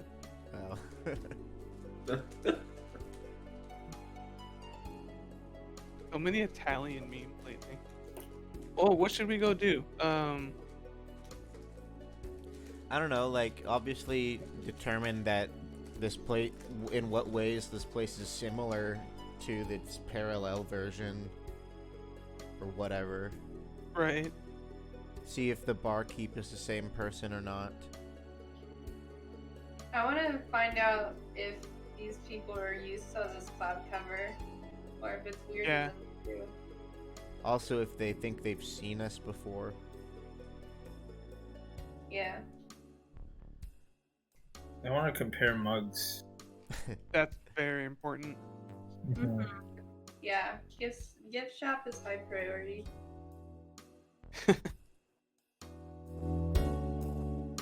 It's wild how we went in thinking we're gonna like find all these different inns across the world to collect mugs at, and now we're like at that same inn again. This is already really weird. This isn't as fun as I thought it was. Like, it's fun, but it's just like this is bizarre. Like, wait a minute. I thought we were gonna. This is gonna be a jollier time. This is the monkey's paw version. Yeah.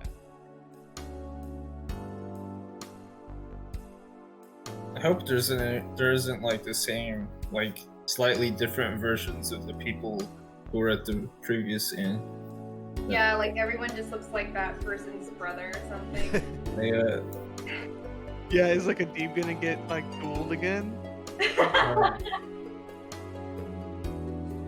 it's like the same guy who lost his kids, but now he's like his name is like slightly different. Instead of Steve, his name is like B or something. Just like Beef. put a B a B in front of it, like Boruto it.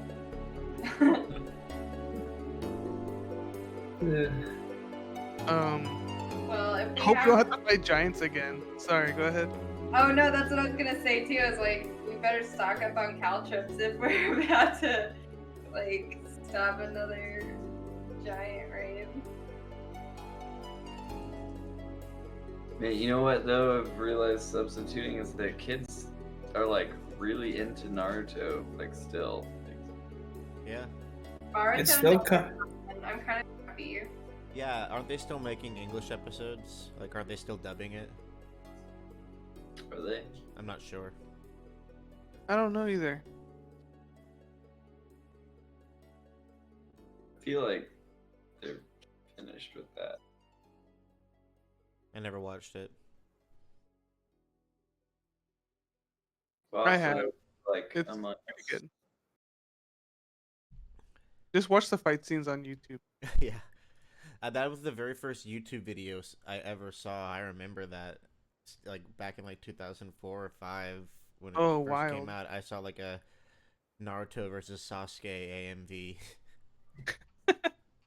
I'm To like, Linkin Park. and, like, I remember, like, looking at the website and being like, what is this janky-ass Chinese website? And never thinking much more about it, and then it kind of just immediately blew up the next year. Were you talking about Crunchyroll? No, I'm talking about YouTube. Like when it first came out, it looked so bad. It was, Oh. it was just like HTML and then just like its old logo in the corner. Like it just seemed like a weird, sketchy site at first. how websites looked back in the day. Exactly. We have to remake the old internet for archival purposes Yeah. and for and for people to It's like the tutorial. Like you have to learn the internet from like a historical perspective. So an hour ago, an article came out that North Texas might experience rolling outages. So they said to try to keep your thermostat at 6. Uh-oh. Wait, did they literally cut out right then? It's perfect. Oh An no, don't outage. tell me they had a fucking outage that moment. No. I'm gonna That's turn my thermostat down. You right? That's a punchline. They're really out. They're frozen. At That's first, I hilarious. thought that my internet went out, and then you said something. Oh, they're typing. Oh, the computer crashed. Yeah. Okay, so not an outage. That's good. that was perfect. I'm glad that didn't happen because it's gonna be so cold tomorrow. But we still got to experience the comedic timing and like possibility that it could have been.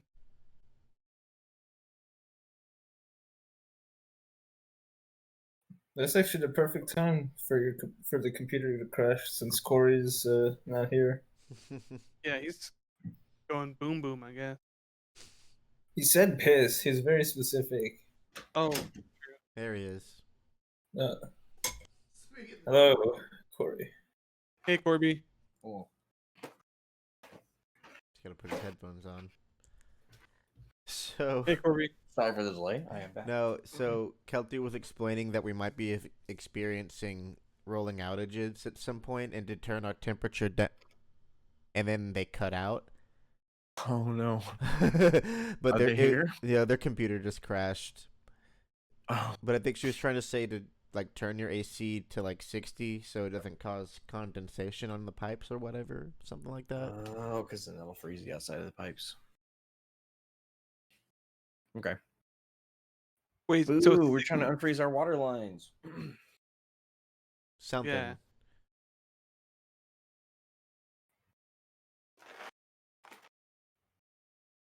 Well, what else happened while I was Nothing. indisposed? Just chilling. Welcome back. That my computer just crashed. Right, we didn't experience a power outage. Yeah, that was hilarious. Yeah, That's exactly what we all thought. Like it's crazy timing. I thought you gave me an internet outage, but then Gabe was like, "Did they crash?" Yeah. I thought it was on my end for a second. I and I'm did like, too. no. I keep thinking I'm dropping Cheerios, but I'm just feeling the cord of my headphones. You're just spilling spaghetti as always. Oh yeah, spaghetti's on the floor. Okay, yeah, you bounce into the inn, and you hear kind of the bustle of life coming from a little bit further in. Is the layout the same going in? Yes. Is the bartender the same person? No. Hmm. As you enter the dining area, you see a stocky dwarven man handling the bar, and he hails you as you all enter. He's like, "Oh, there's plenty of room. Just make yourself at home. We'll take your reservation here whenever you're ready." How long have you been here? What do you mean? How long We Been work here. We live here. How long has this inn been here? Oh, we were established something over a few years ago. How long have you lived here? You're just feeling this. Yeah. Quite a while, sir. Are you a little disoriented? That remains to be seen. I'll have some wine. It's okay. We get a lot of confused travelers in here. Wine coming up. He yelled back into the back room. What He's year like, "Oh, is we need it?" to order it. What kind of wine would you like?" Like a red. Yes. What's the name of this country? This country? This land. There's not so many countries around at the moment. Realm. But this land, yeah, we Province. currently are we're in. He kind of looks at you discerningly. You can tell he's kind of like giving you a look here, but no, you also get the sense that he's not super unfamiliar with answering questions like this. He's like, we're in a place called Estra. We are on an island continent. Does any of this seem familiar to you? An island? An island? Yeah, called Estra. Oh, Now no. you tell me, Corey. But do any Other other players characters may know where that recognize place this, but- is? Huh? Does- You do don't any know of where that place is. Does No. anyone else? I mean, I know, but not like my character, right? Right. This is some old shit. You bring it can up roll old history shit. for it. Yeah, similar roll history. Ginrick, how are you feeling, bud? I know you keep getting asked this, but it matters. It's like, I'm okay. No, like alright. really, you understand why I'm asking. I need you to be specific. No, he's like, I get it. I nothing new to report. You don't feel clear as a day? I wouldn't say so, no. Hmm. With a history of 7, you do not know what Estra is. Just sounds like a place you haven't heard of. Where is your gift shop?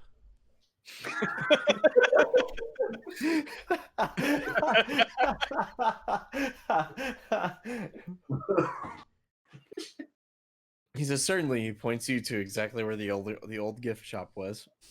He says, just tell him Bari sent you. He'll give you a good discount. Bari. God damn. Bari the bartender. Does he look exactly He like interrupts you. He says, I'm not a bartender. I'm an innkeeper.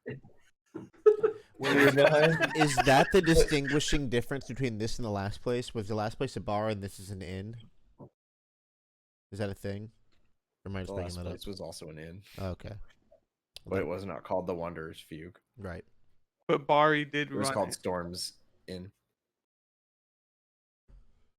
Bari did run it, yeah. Same name? Yep. We got Big Jones.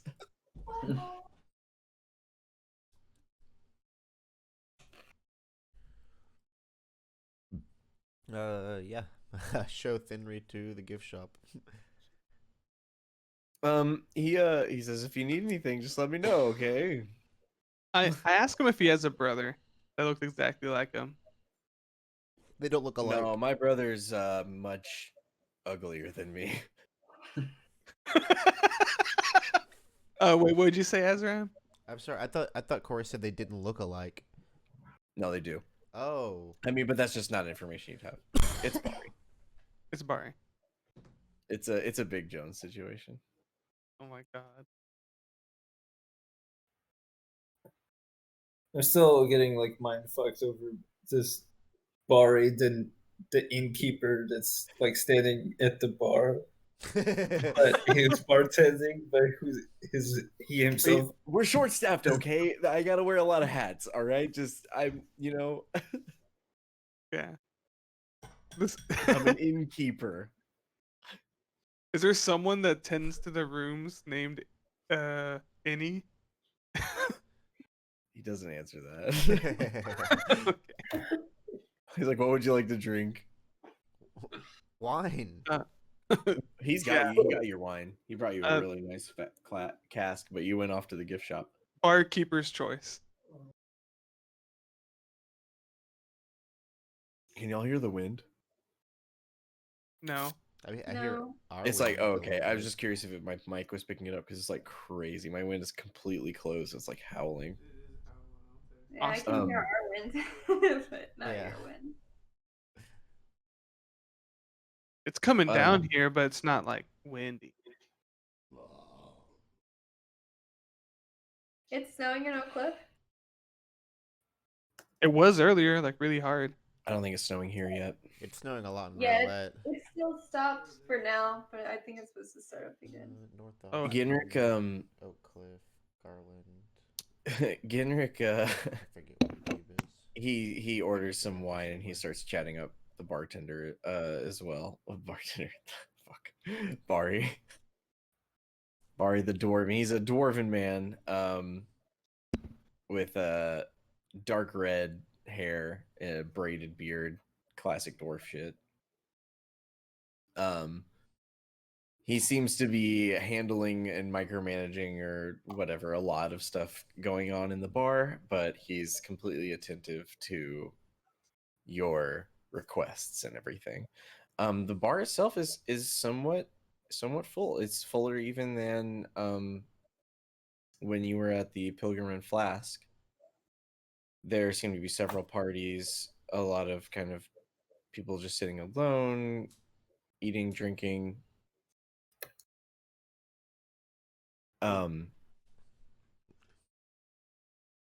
They don't even seem to look twice at you, despite how visually strange and irregular the party is used to being received as. I'll just take a seat somewhere.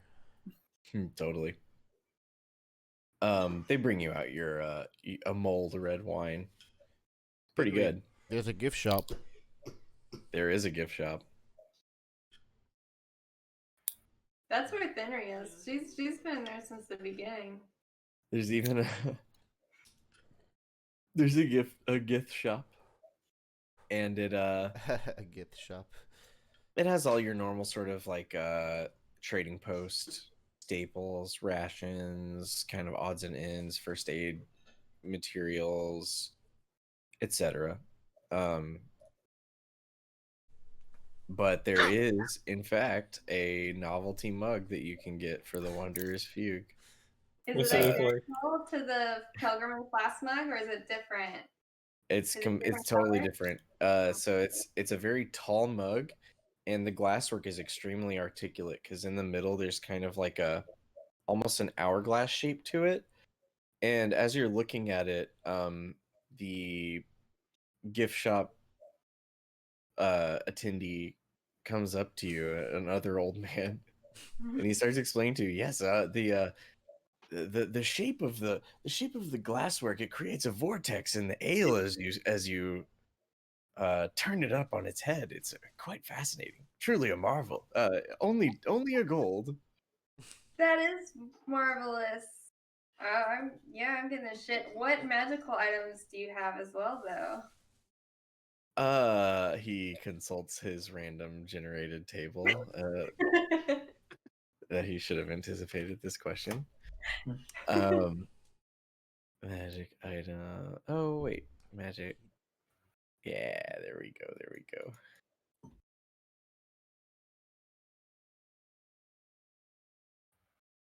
Oh, this isn't what I used last time. I'll come up with something. We can revisit this question. He's like, oh, we have all sorts of strange trinkets that people come in and But I'm busy right now. attempt to pay their Ask me later. yeah, exactly. I've I've got a lot of stock to update in the ledgers. But come back in the morning and I just imagine he had like a key to a giant curio that had like frosted glass, but because he's old, he just like kept fumbling with it, like dropping it and shit. Then he's just like, I'll just get the mug for now. he all of this happens. He says all of the stuff that he said, but that's his savings face for just fumbling with a key ring that he doesn't want to mess with. It's like, oh, I'm so sorry. I'm terribly sorry. I have much work to do before the night's over. I do buy the mug though. I want that immediately. He happily sells you a mug for a gold. I don't even try to haggle. What's the inn called? The Wanderer's Fugue, and I'll go ahead and type it.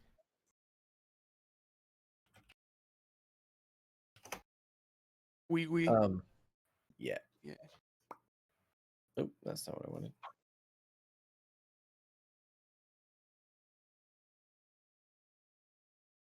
Whoopsie. Okay. I accidentally fucked up some stuff on my end. Yeah, there's gift shop, there's food, there's drink, and a host of people throughout the inn. Genrick is chatting up Bari, but when he comes back to sit with everyone, he's like, "So this is the same place, right? I'm not losing it." No, this is exactly the same, but not exactly. It's familiar, but not too familiar. It's close enough to be weird. R.I.P. Bean Dad. Anyway, Which, the fact that it's weird means it's kind of normal. I love the mental journey that you took us all on for Azrael. If it weren't strange, I'd be suspicious. Correct.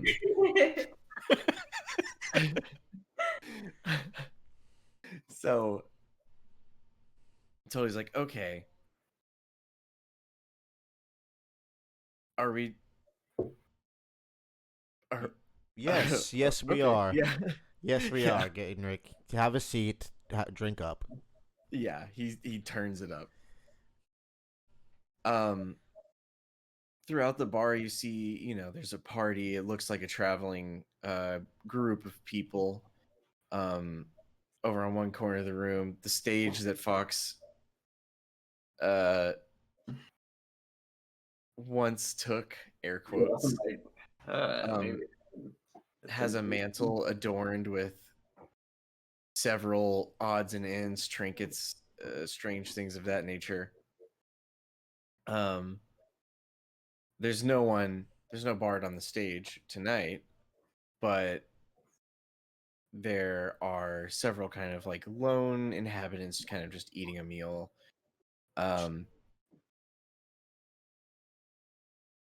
And a general raucousness from the back room, as well as, there's just all sorts of camaraderie happening. Bari brings you your food and he's like, well,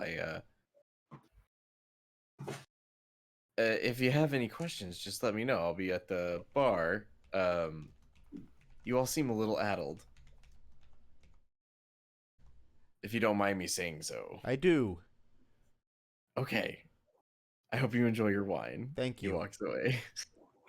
Jesus Christ, the service here. I mean, Zertamon above. Start the mod.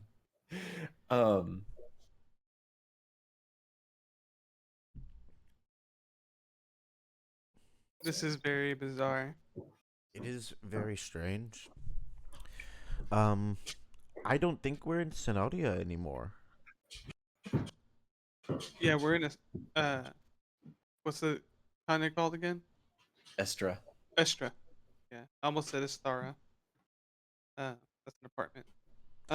Estra. Do you think? Never heard of it. Do you think? That's Julia speaking. Do you think Barty knows about Sonottia, or is this exactly like? He probably gets people come in being like, "What do you know about Sonottia?" and he doesn't know anything. There's probably other people who've come through like us. And they've asked all the exact same questions we have.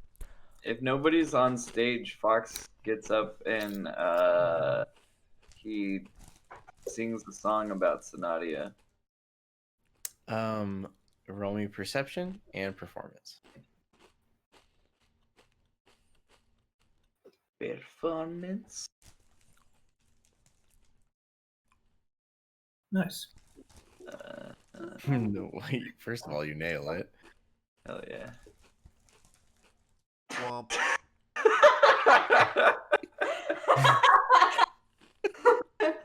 Oh, Sonottia. You completely destroy the performance. It's incredible. The whole bar loves it. You get an ovation. Everyone's. I mean, it's at the end of the day, it's the dining room of an inn, so it's not like a standing. You're so into your ovation. performance, you can't see anything outside the stage. you can feel the vibes. You know, the mood improves. Everyone, you kill it.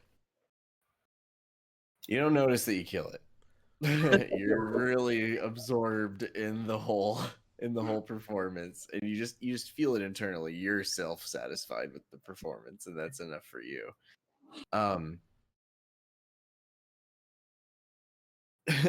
Yeah, that said, I mean, you can't help but notice, no matter how poorly you are paying attention to your surroundings, that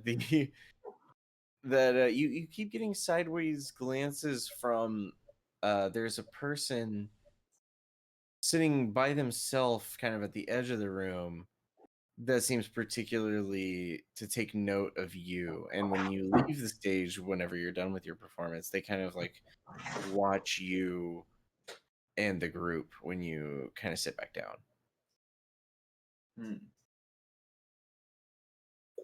That fucking guy again.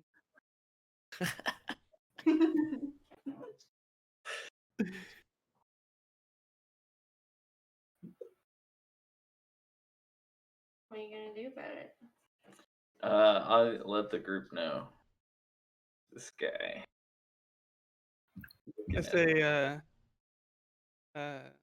Sixette, and why are those people eyeing us? What? Ooh, didn't you I say? didn't understand a single word of that. No. Why are those people eyeing us? It's just a person. Oh, it's a person. Okay. And earlier I said Sixette. Sorry. Sick set, comma. Wireless. Okay, got it. Figured it out. You can't quite tell.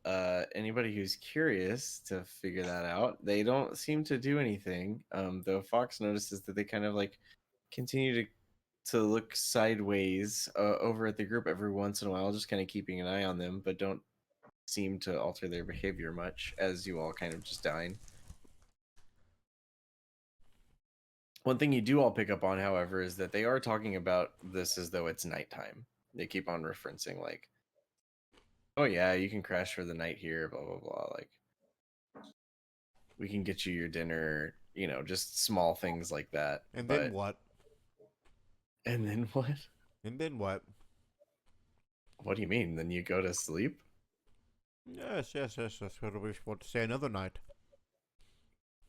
You can stay as long as you like, as long as you got the gold. Oh, okay.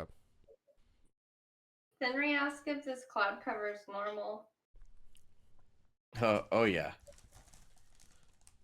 Whack. It comes and goes, but for the most part, pretty unbroken. For most, Bari explains, for most of my life, it was ubiquitous. I hadn't seen anything other than cloud cover for the vast majority of my time on this Earth. Yeah, they say Earth. And then what? Yeah, and then there's a gap in your story there. What do you? Okay, I see what's going on here. What? How about you ask me questions and I can sort of feel. It was all cloudy, and then what? When did it change? A few years ago. I don't know. The sky This was is broken. not. We are not asking you intense. difficult questions, ma'am. No, it's not a difficult question, but I feel like it's like asking some random person on the street to explain meteorology to you. Like they're gonna be like, I don't know, hurricanes are bad, but like I don't know, it happened.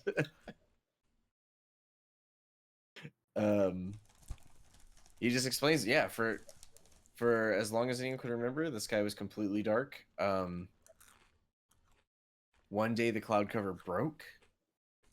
He explains that the sunlight was destructively powerful. For one thing, no one had ever seen the sun, so that in itself was hard to adjust to. But he explains that the rays of the sun were so powerful and damaging that it was he explains, we had all these stories about the sun and the sun returning, and some people didn't believe it was even a thing. It was a myth. And then it came back and it raised the earth, and now we're fine. Or the cloud cover is a good thing now. A lot's happened in the past few years, and I'm just an innkeeper. All I know is if you need some shelter for the night, that's what we're here for.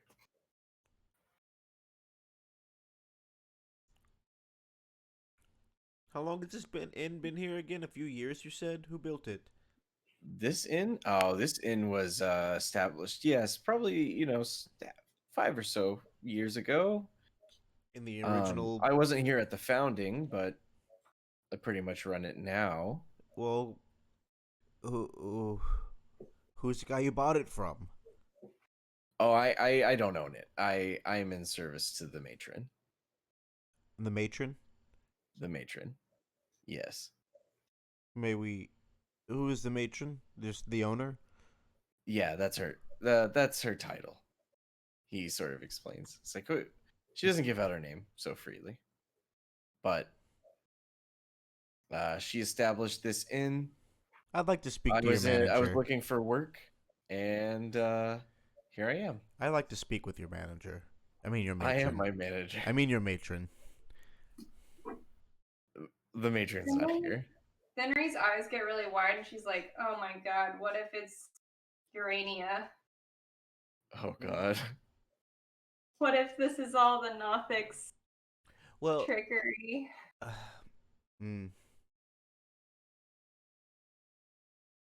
She's had a couple of glasses of wine. Conspiracy theories. I did want to buy a flask as well. Sorry, not totally. a flask. There's plenty. A decorative souvenir mug, and drink the local brew, whatever that may be. Oh, he gives you the same mulled red wine that he offered Azaram. He's like, yeah, you all seem a little out of sorts. So this first round, you on may the house. stop This is our referring finest to wine. us as that. Huh? You're being very rude to your guests. You may stop referring to us as out of sorts or confused or otherwise. Okay, I'm apologies. It's not that abnormal here. I sometimes lose touch of my manners, I suppose. I don't like anything that's happening right now. I say as he's walked away. It's like, I heard that. I don't give okay. You don't have to let me know. But I did, because I like you. I love Bari. He's alright. But everything else is weird here.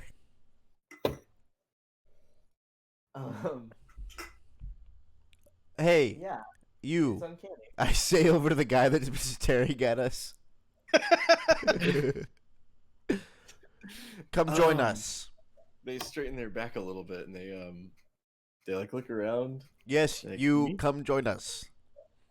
Have a seat. As they stand up, you notice that they are quite a bit taller than you noticed before, or that you would have assumed. Maybe even taller than Julia, but you can't quite be sure. And they kind of sheepishly walk over, and they come and sit, and kind of when they do, they sort of like hunch a little bit lower. It's almost even comical, because now that you've seen how tall they are, you can see that they are very much trying to like. Well, could I tell like what kind of being this was as they were approaching? Yeah, sure. Roll perception. Oh, I can't just like see through their like the cloak. Are they like covering their face? They're not totally concealed. They look humanoid. They look like very much like a person. That said, their features are somewhat striking. 9. And even with a 9, you can't help but sense some kind of familiarity or resemblance.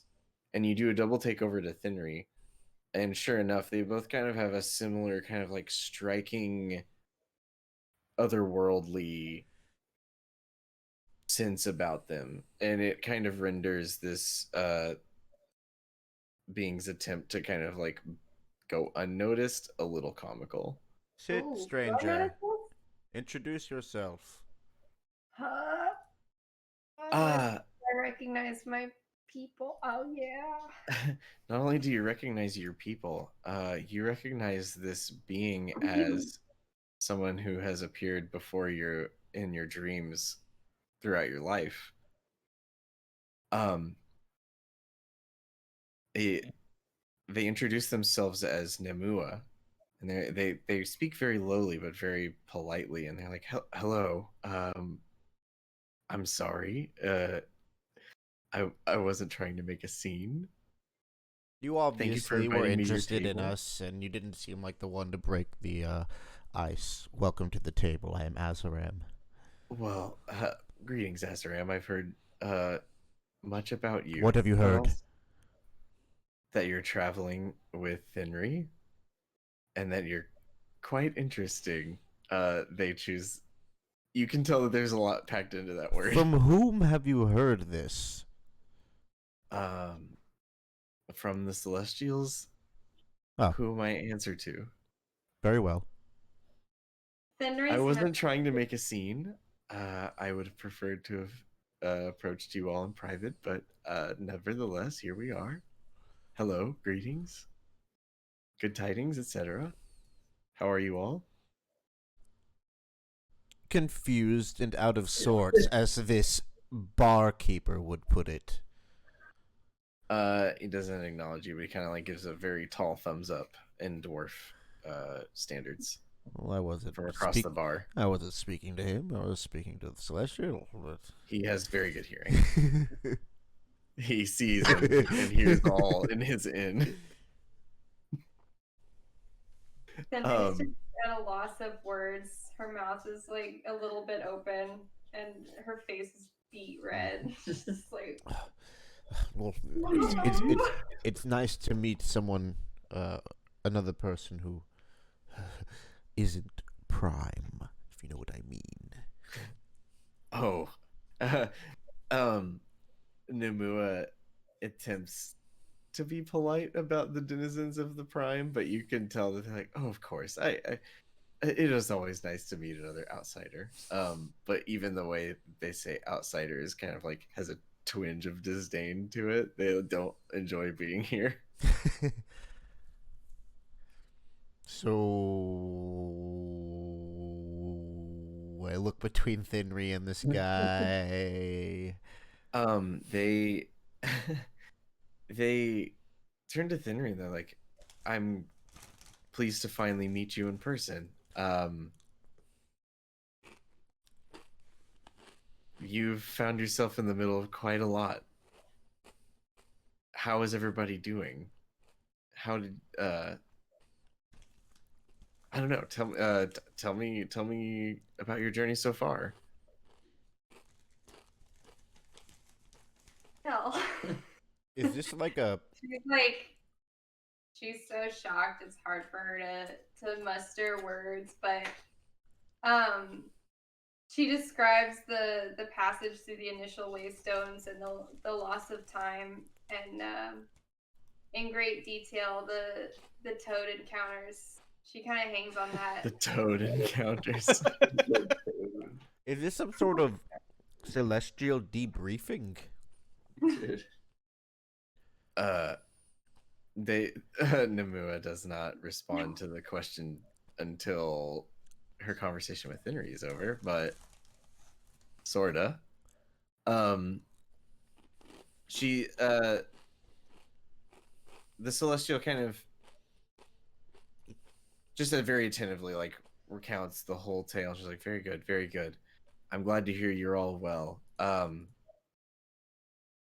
I was sent after you. I was told that I would meet you here.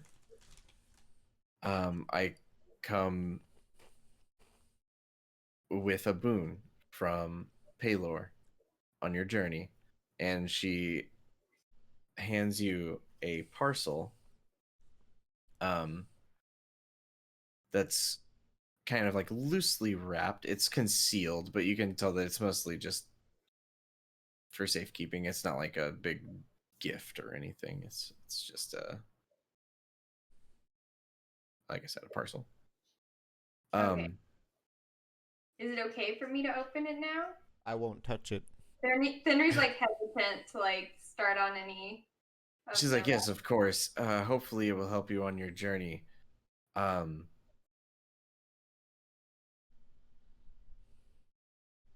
You can tell that as far as the hierarchy of the heavens goes, Nimua, who is sort of your patron, guardian, whatever you want to call them, they know tasks. They kind of know what they're how they're supposed to guide you, but they may not have like the full perspective on anything.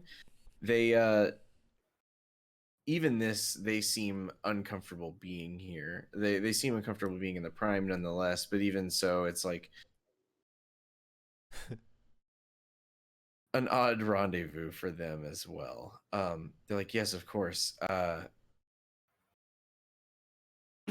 It's difficult to guide you when you're in Sonottia, and this is perhaps the strongest point of contact available now that you're here. Yeah.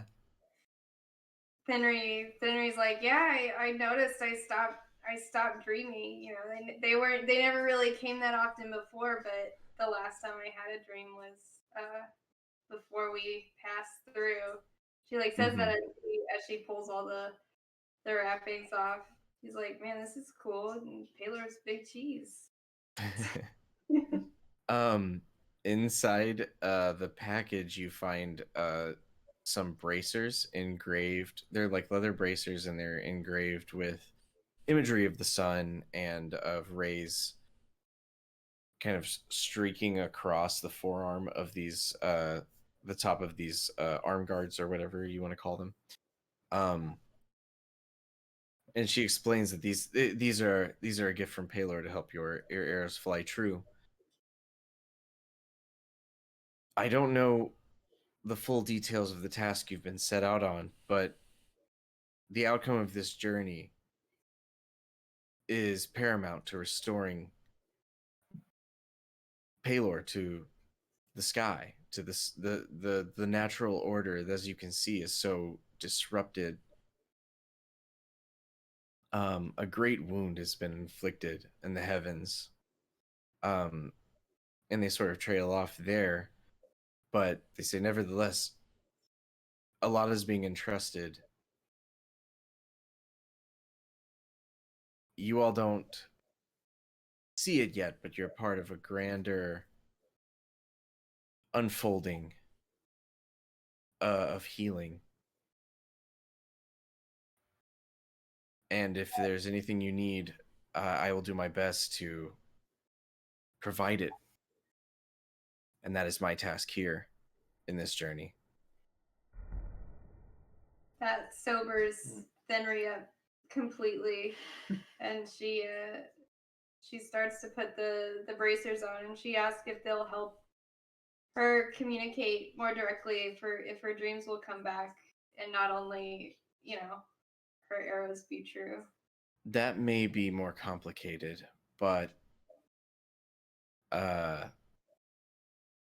for now, this is the assistance I can offer while we're here in contact with each other. If you have questions, I'd be more than happy to answer them. But once you are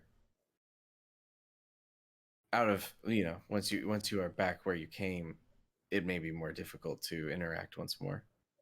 How do we go back to where we came? How do we get back to you go the way you came? Oh. This place is liminal.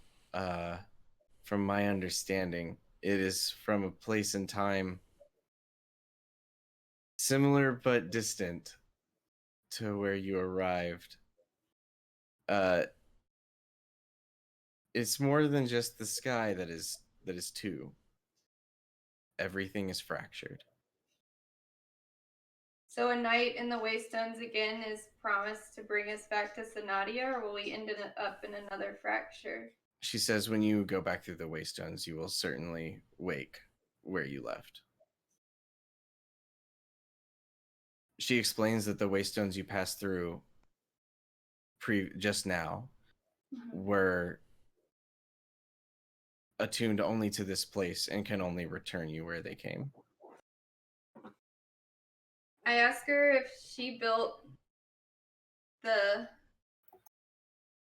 circle, the Waystones, in order for us to speak, or if this was just like a timely coincidence. She says, no, neither. I didn't build them, but others have come before you, and in that way, it's not a coincidence so much as a pattern. But through their efforts, you can reach me here. Fox just chimes in and is like, do you know anything about Vavarin? The who? Vavarin. Sorry, no. Is that a dragon? Or she just keeps tossing out like different like terrestrial concepts, like fishing, like a restaurant. He's the person that hired us on this initial trip to Sonottia and is apparently occupying a wizard's tower in Sonottia at the same time.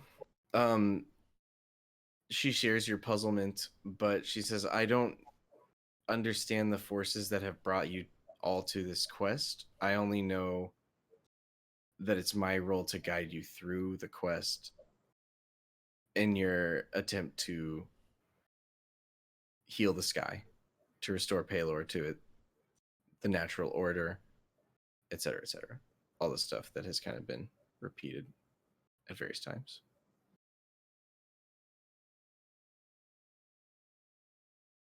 In that sense, I have any number of answers for you, but I do not know this Vavarin.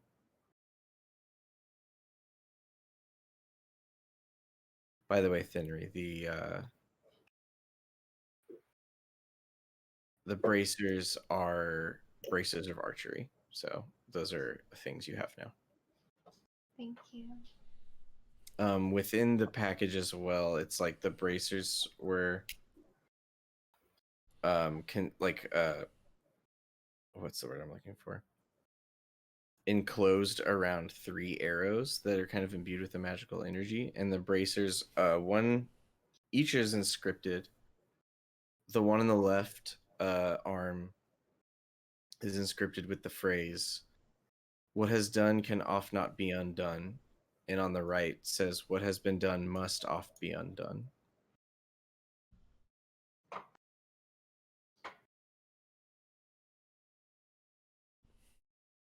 What does that mean? It's written in Celestial. Wait, I read Celestial. What appears does to it say?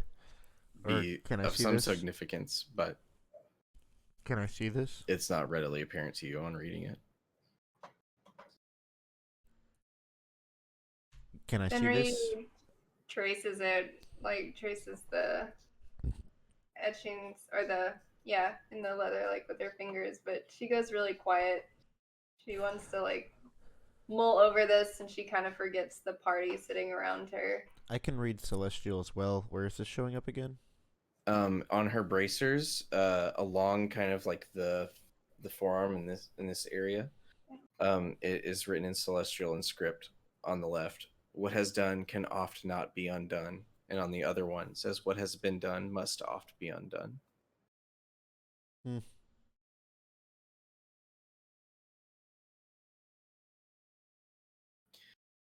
Quaint. Quaint. This Palor influence is interesting. But whenever he said earlier, whenever the being said that they came with a boon from Palor, Azaram was and he was thinking he was like handing out gifts, and Azaram was ready to say thank you, but no thank you. Just for Thenry. Oh, I apparently stopped mid-sentence in that little note. Once if no one asks Nimue a question, there's like, well, I suppose it's time to eat, and then they just start kind of pleasantly but politely eating their meal or whatever.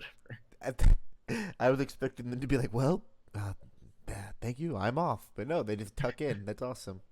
Yeah. They just I'm a bounce. the epitome of etiquette as they sit there and eat, like perfectly straight back, elbows off the table. So Mount Celestia? Is that where you hail from? Yes. What was once Mount Celestia. Right, yes. I think I'd heard something about that. Tragic. Tragic? Nimue nods. Tragic.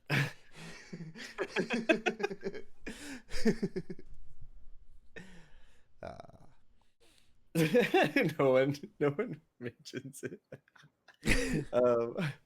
Nope, they just keep eating. It's like, yes, it's beautiful. The epitome of beauty. Julia's just scarfing their food down like usual. Corey, what's Mount Celestia or whatever? A knowledge or religion check would tell you that Mount Celestia is where the gods, the good gods, the lawful good gods reside. Yeah, the lawful good ones. It is part of the outer planes where the good planes touch. And yeah, I think Bahamut used to live. Well, I mean, this is deep lore or whatever. The greater deities live on Mount Celestia. The higher up you go, it's more the greater deities. On the lower kind of levels, it's sort of like the souls of those who were lawful good in life or were pledged to religions in life that were in service of the good deities, and they kind of make their eternal homes there at the base of the mountain. And as they go up, it's like of greater import and of greater influence, etc., until you get to like the dwelling place of the gods. So you ever make it through Limbo? No, I haven't spent much time there, but I hear it's lovely. It's chaotic. Yes. It's difficult to live there. I'd say. We were forced to live there, but my people have made do. We craft our homes with the mind stuff of the chaos. Quite resilient, I think. They're very they have opinions, sort of, not necessarily disparaging, but definitely attack. No, I'm sorry. Oh, were you editing your macros? You're like, I'm tired of this nerd shit. Attack Nimue. Finry can't handle this. It's too much for Finry. Oh my God, Too much for sorry. Finry. Sorry, Having another. Stop fiddling. What'd you say, Azaram? I don't remember.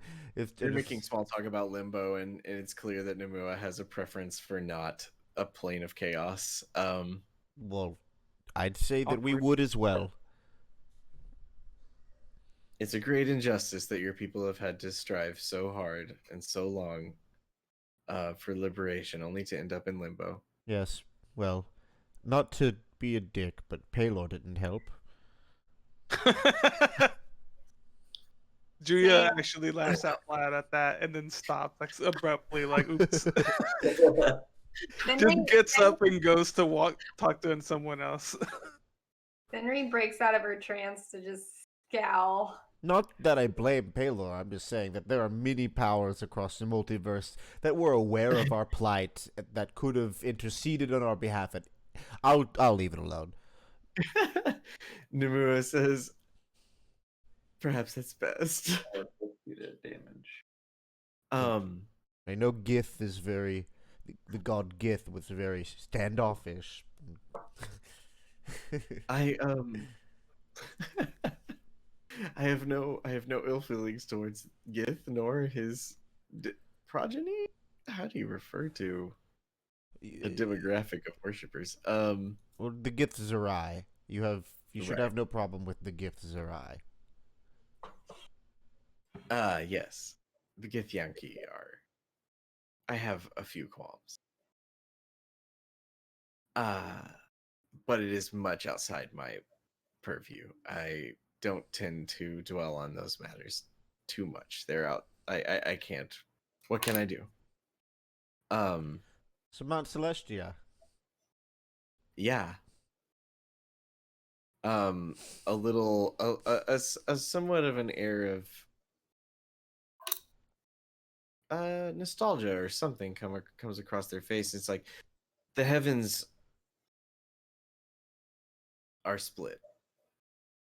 The tales you hear of Celestia and the Hells and Elysium and the hunting grounds, all these places, they're not how you've heard them. Not anymore. Yeah. So Elysium is well, I suppose things have changed. Yes. And for that reason, I prefer discretion when operating on the material plane, but most, potentially all, of the gods are dead. Forever? Or they What's he? I know what it is like to be lost. To be disconnected from your source. You'll get through this. Who said forever? Me? I pray. Is there still a connection? There is. The Nomua goes on to explain that death for a god is different than death for a mortal. It's not so simple as perishing bodily. Prayer, even in a dead god, can still have some efficacy. Sorry. Go ahead.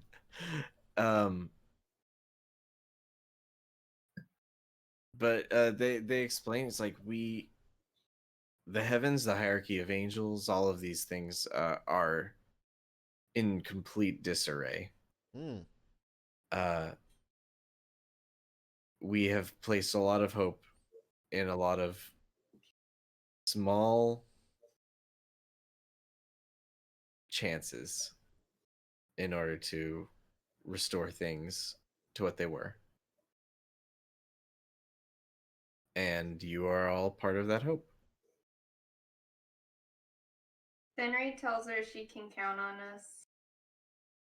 You have our eternal gratitude.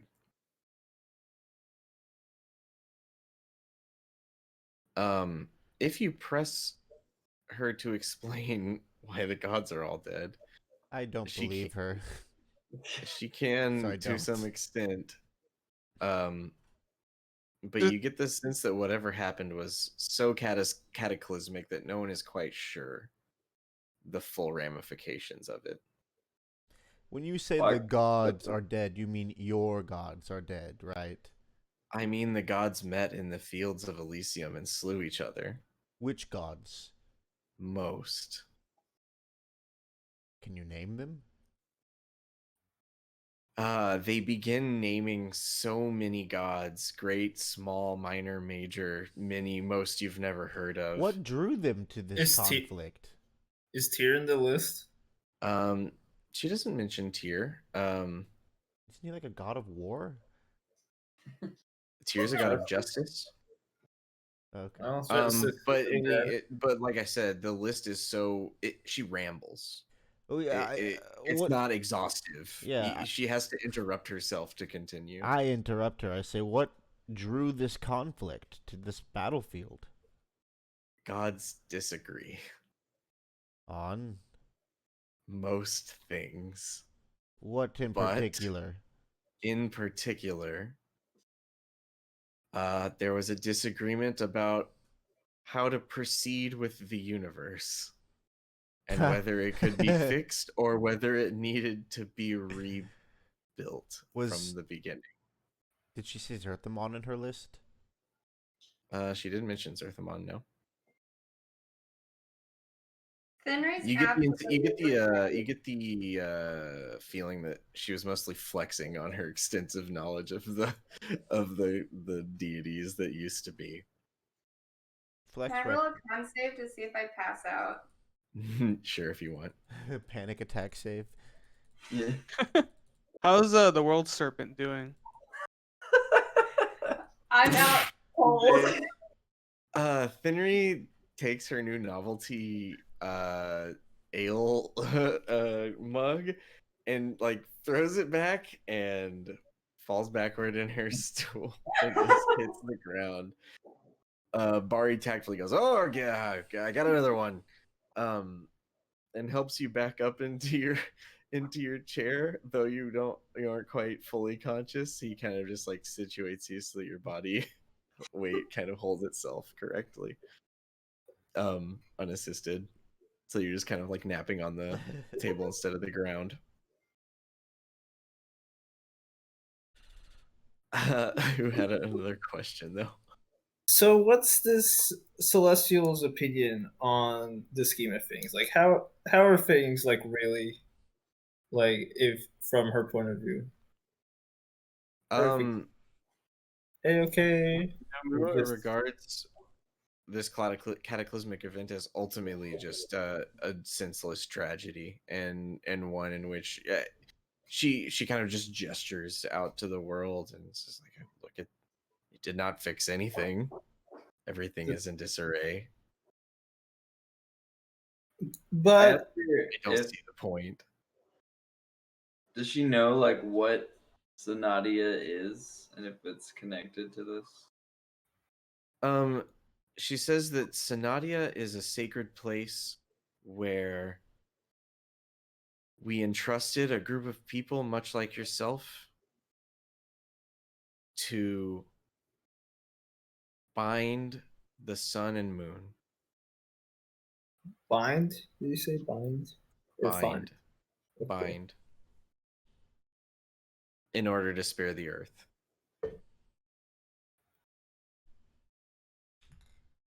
That is about as much as I know of it.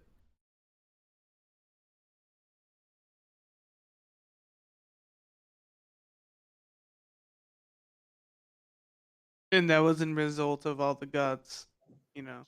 Mm-hmm. She explains that as a consequence of like this heavenly like war, that when, and you can roll wisdom on this, when the sky opened up is the phrase she uses, the sunlight was so harsh that it basically raised the earth wherever it touched.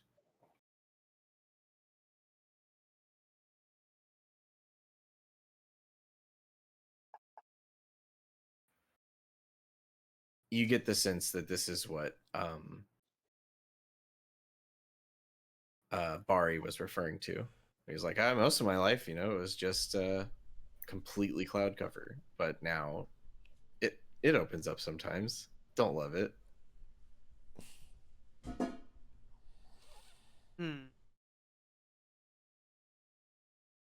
That's concerning. Like, yes, very concerning. Why is it? Why is this contained to Sonottia? Why is what contained? The sun and moon thing, or what? Yeah. What's your question specifically? It's like, well, Sonottia was set apart in order to preserve that sacred binding from interference, but now it's beyond time.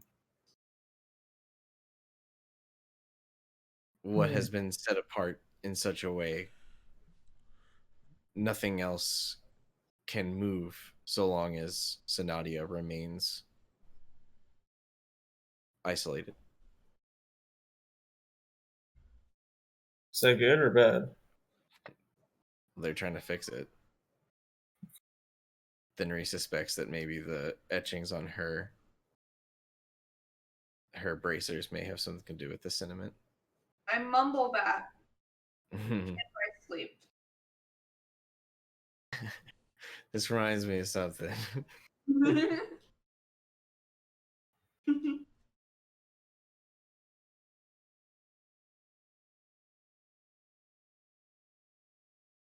So I want to ask the Celestial if we can make like a divination on the kind of challenges that we're gonna face in the future. A divination? Yeah. She says I can certainly try. I am An augury. I'm only tasked with some small portions of these great plans, but I can if you ask me clear questions, I may be able to divine the answers.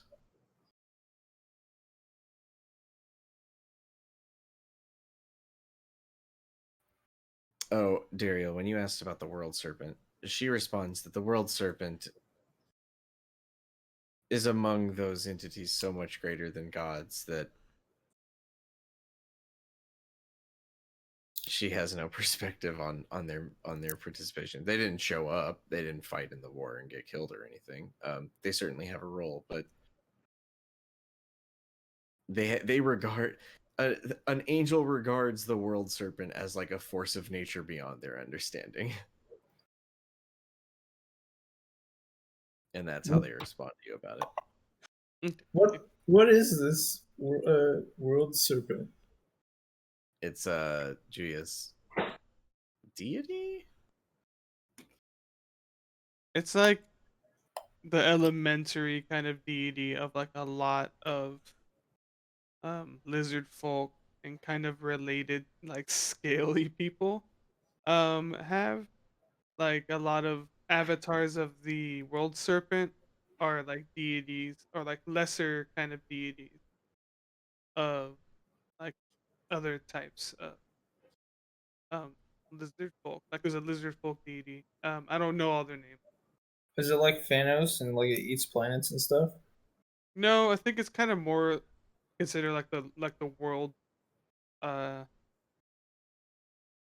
Ouroboros kind of thing. I guess it's like the idea of like an infinite like It's like somewhere in between like Yggdrasil, the world tree kind of thing. yeah.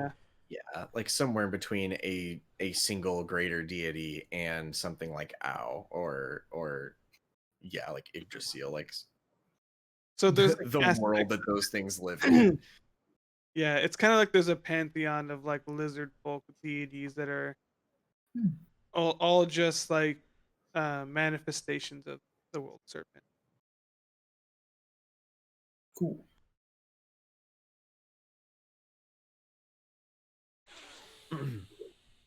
She kind of clears her throat and continues just eating her mortal meal. I've heard enough. Damn it. I'm not going to bed. I'm going to. I'm going to check on Meditate. I'm going to check on the horses. Indeed. I'm gonna make sure he hasn't touched Patricia. The stable hand has you come up on the stable hand, just admiring Patricia's hoveringness from afar. No evidence of unlawful horse handling. I'll see him and I'll sigh and I'll walk in. I'll just stand next to him and look as well. Mm-hmm. It's like, yeah, it's pretty crazy, huh? Look at this horse. It's quite mundane. He like looks at you like, mundane how? It's a floating horse. It's normal to me. There's normal floating horses in your where are you from, mister? If I wanted there to be. Check this out. He And doesn't then know I anything. like shape water in my hand into the form of a horse. he blows his Squish. mind completely. He's like, "Oh, wow, where are you from? Get a lot of weird travelers around here, but never seen a water horse and a floating horse all at one time." How about a fire horse? He's geeking out. You're like his favorite person on earth right now. I start doing literal like shadow puppets with a mage hand at him, and I like put my fingers behind my head and I pull them apart, and they're been pulled apart. No, I tell him I'm from Limbo. I'm from the chaos between spaces. Never heard of that, but I get it. I had never heard of your land until I arrived in it either. Lands are like that, he says. I can't do this small talk thing anymore. I go in the cart. Heather's fucking over it. How's like, everyone else back at dinner? I'm just kind of grief drinking. Like, Ugh. I didn't have much of a pony in this game, but like, it still just like sucks to hear. It's pretty grim, yeah. It's like, wow. Fox asks if there's any written history on this God War.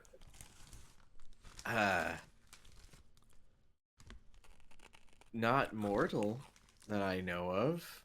I know we are working on chronicling all the events of this tragedy.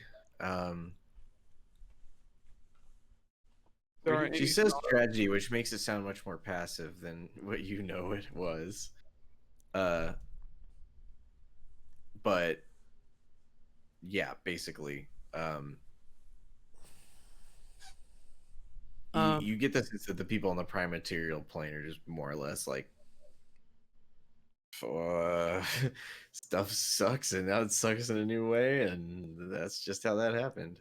There are religious, perhaps, and arcane scholars of the highest order that maybe have an idea about what's going on, she says, but mostly I think we are trying to keep a lid on it. So how long do you expect him to be dead for?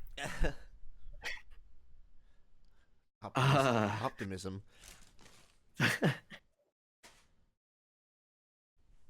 She doesn't know how to answer that. Not any longer than he has to be, I suppose. What? Finley rouses. Oh, go ahead. Sorry. No, she just explains. We hope that through the power of faith and the heroic acts of some such as you, that we can begin to right and heal the wounds that were created. Where do gods go when they die? The astral plane. Are they locked up? Oh, shit, I'm not here. Sorry. Is there like she says it depends, but the astral plane is right.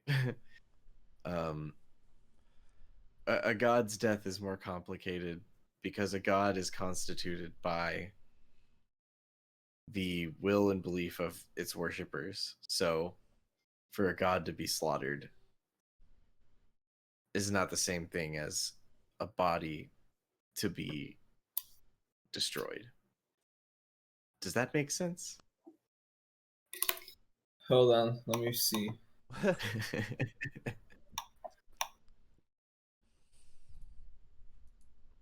No.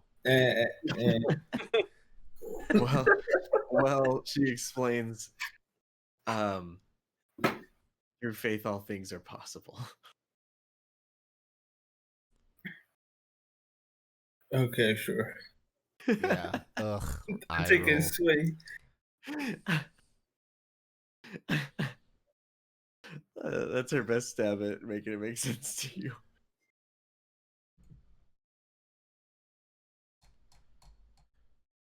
She says the prayers of the faithful go somewhere.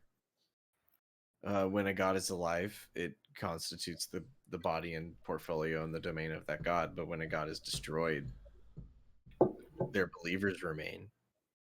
And what happens with that divine energy is extremely complicated.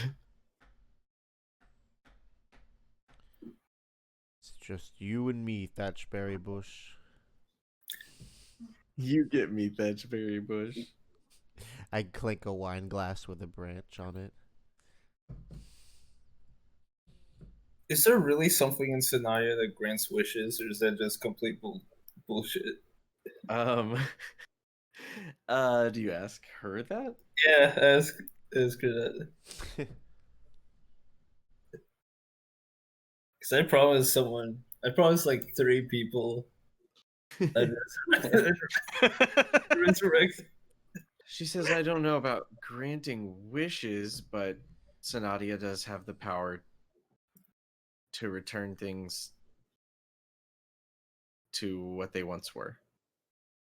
Because Sonottia is a place that is trapped as it once was. It's a. Well, let me see if I even.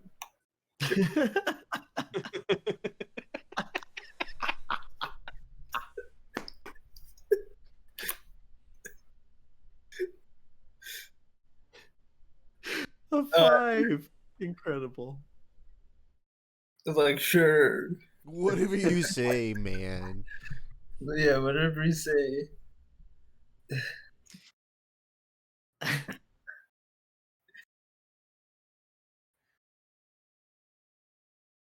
Yeah. As this whole conversation goes on, you can tell that the rest of the inn sort of is taking note of this sort of larger than life, divinely awe-inspiring figure that is just casually sitting and eating like what would we call it last time? Boar steak or something. I don't care. Just eating a normal meal as if it's the most normal thing of all time. Everyone else is like, what's going on over there? What's going on at table 5? But mostly are too polite to like make a scene about it. You recognize it. Oh my gosh, you are catching some attention. Oh, that's not good. That was a secret, wasn't it? That they're all dead.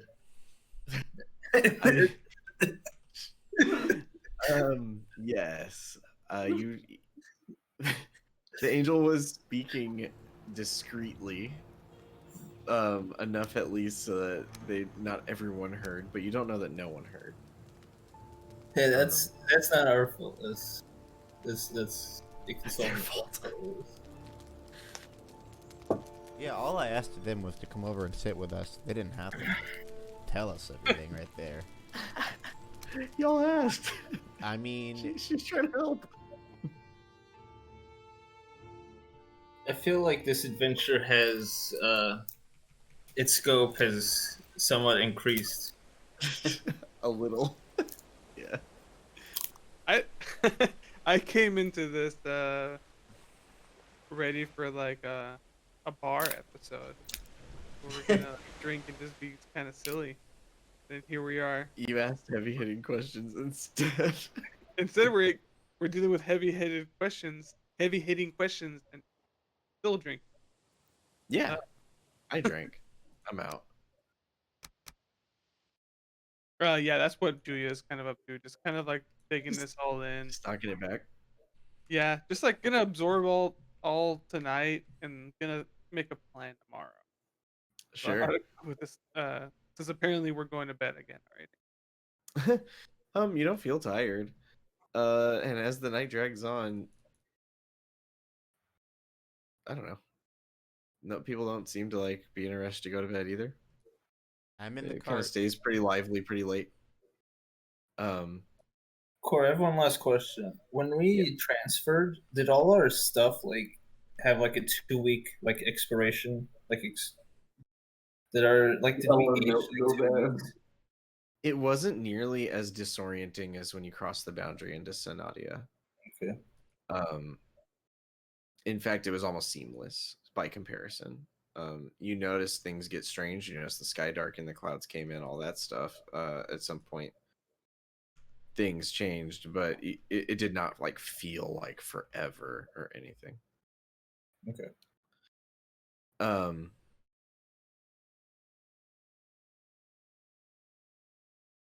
Totally. I go to bed.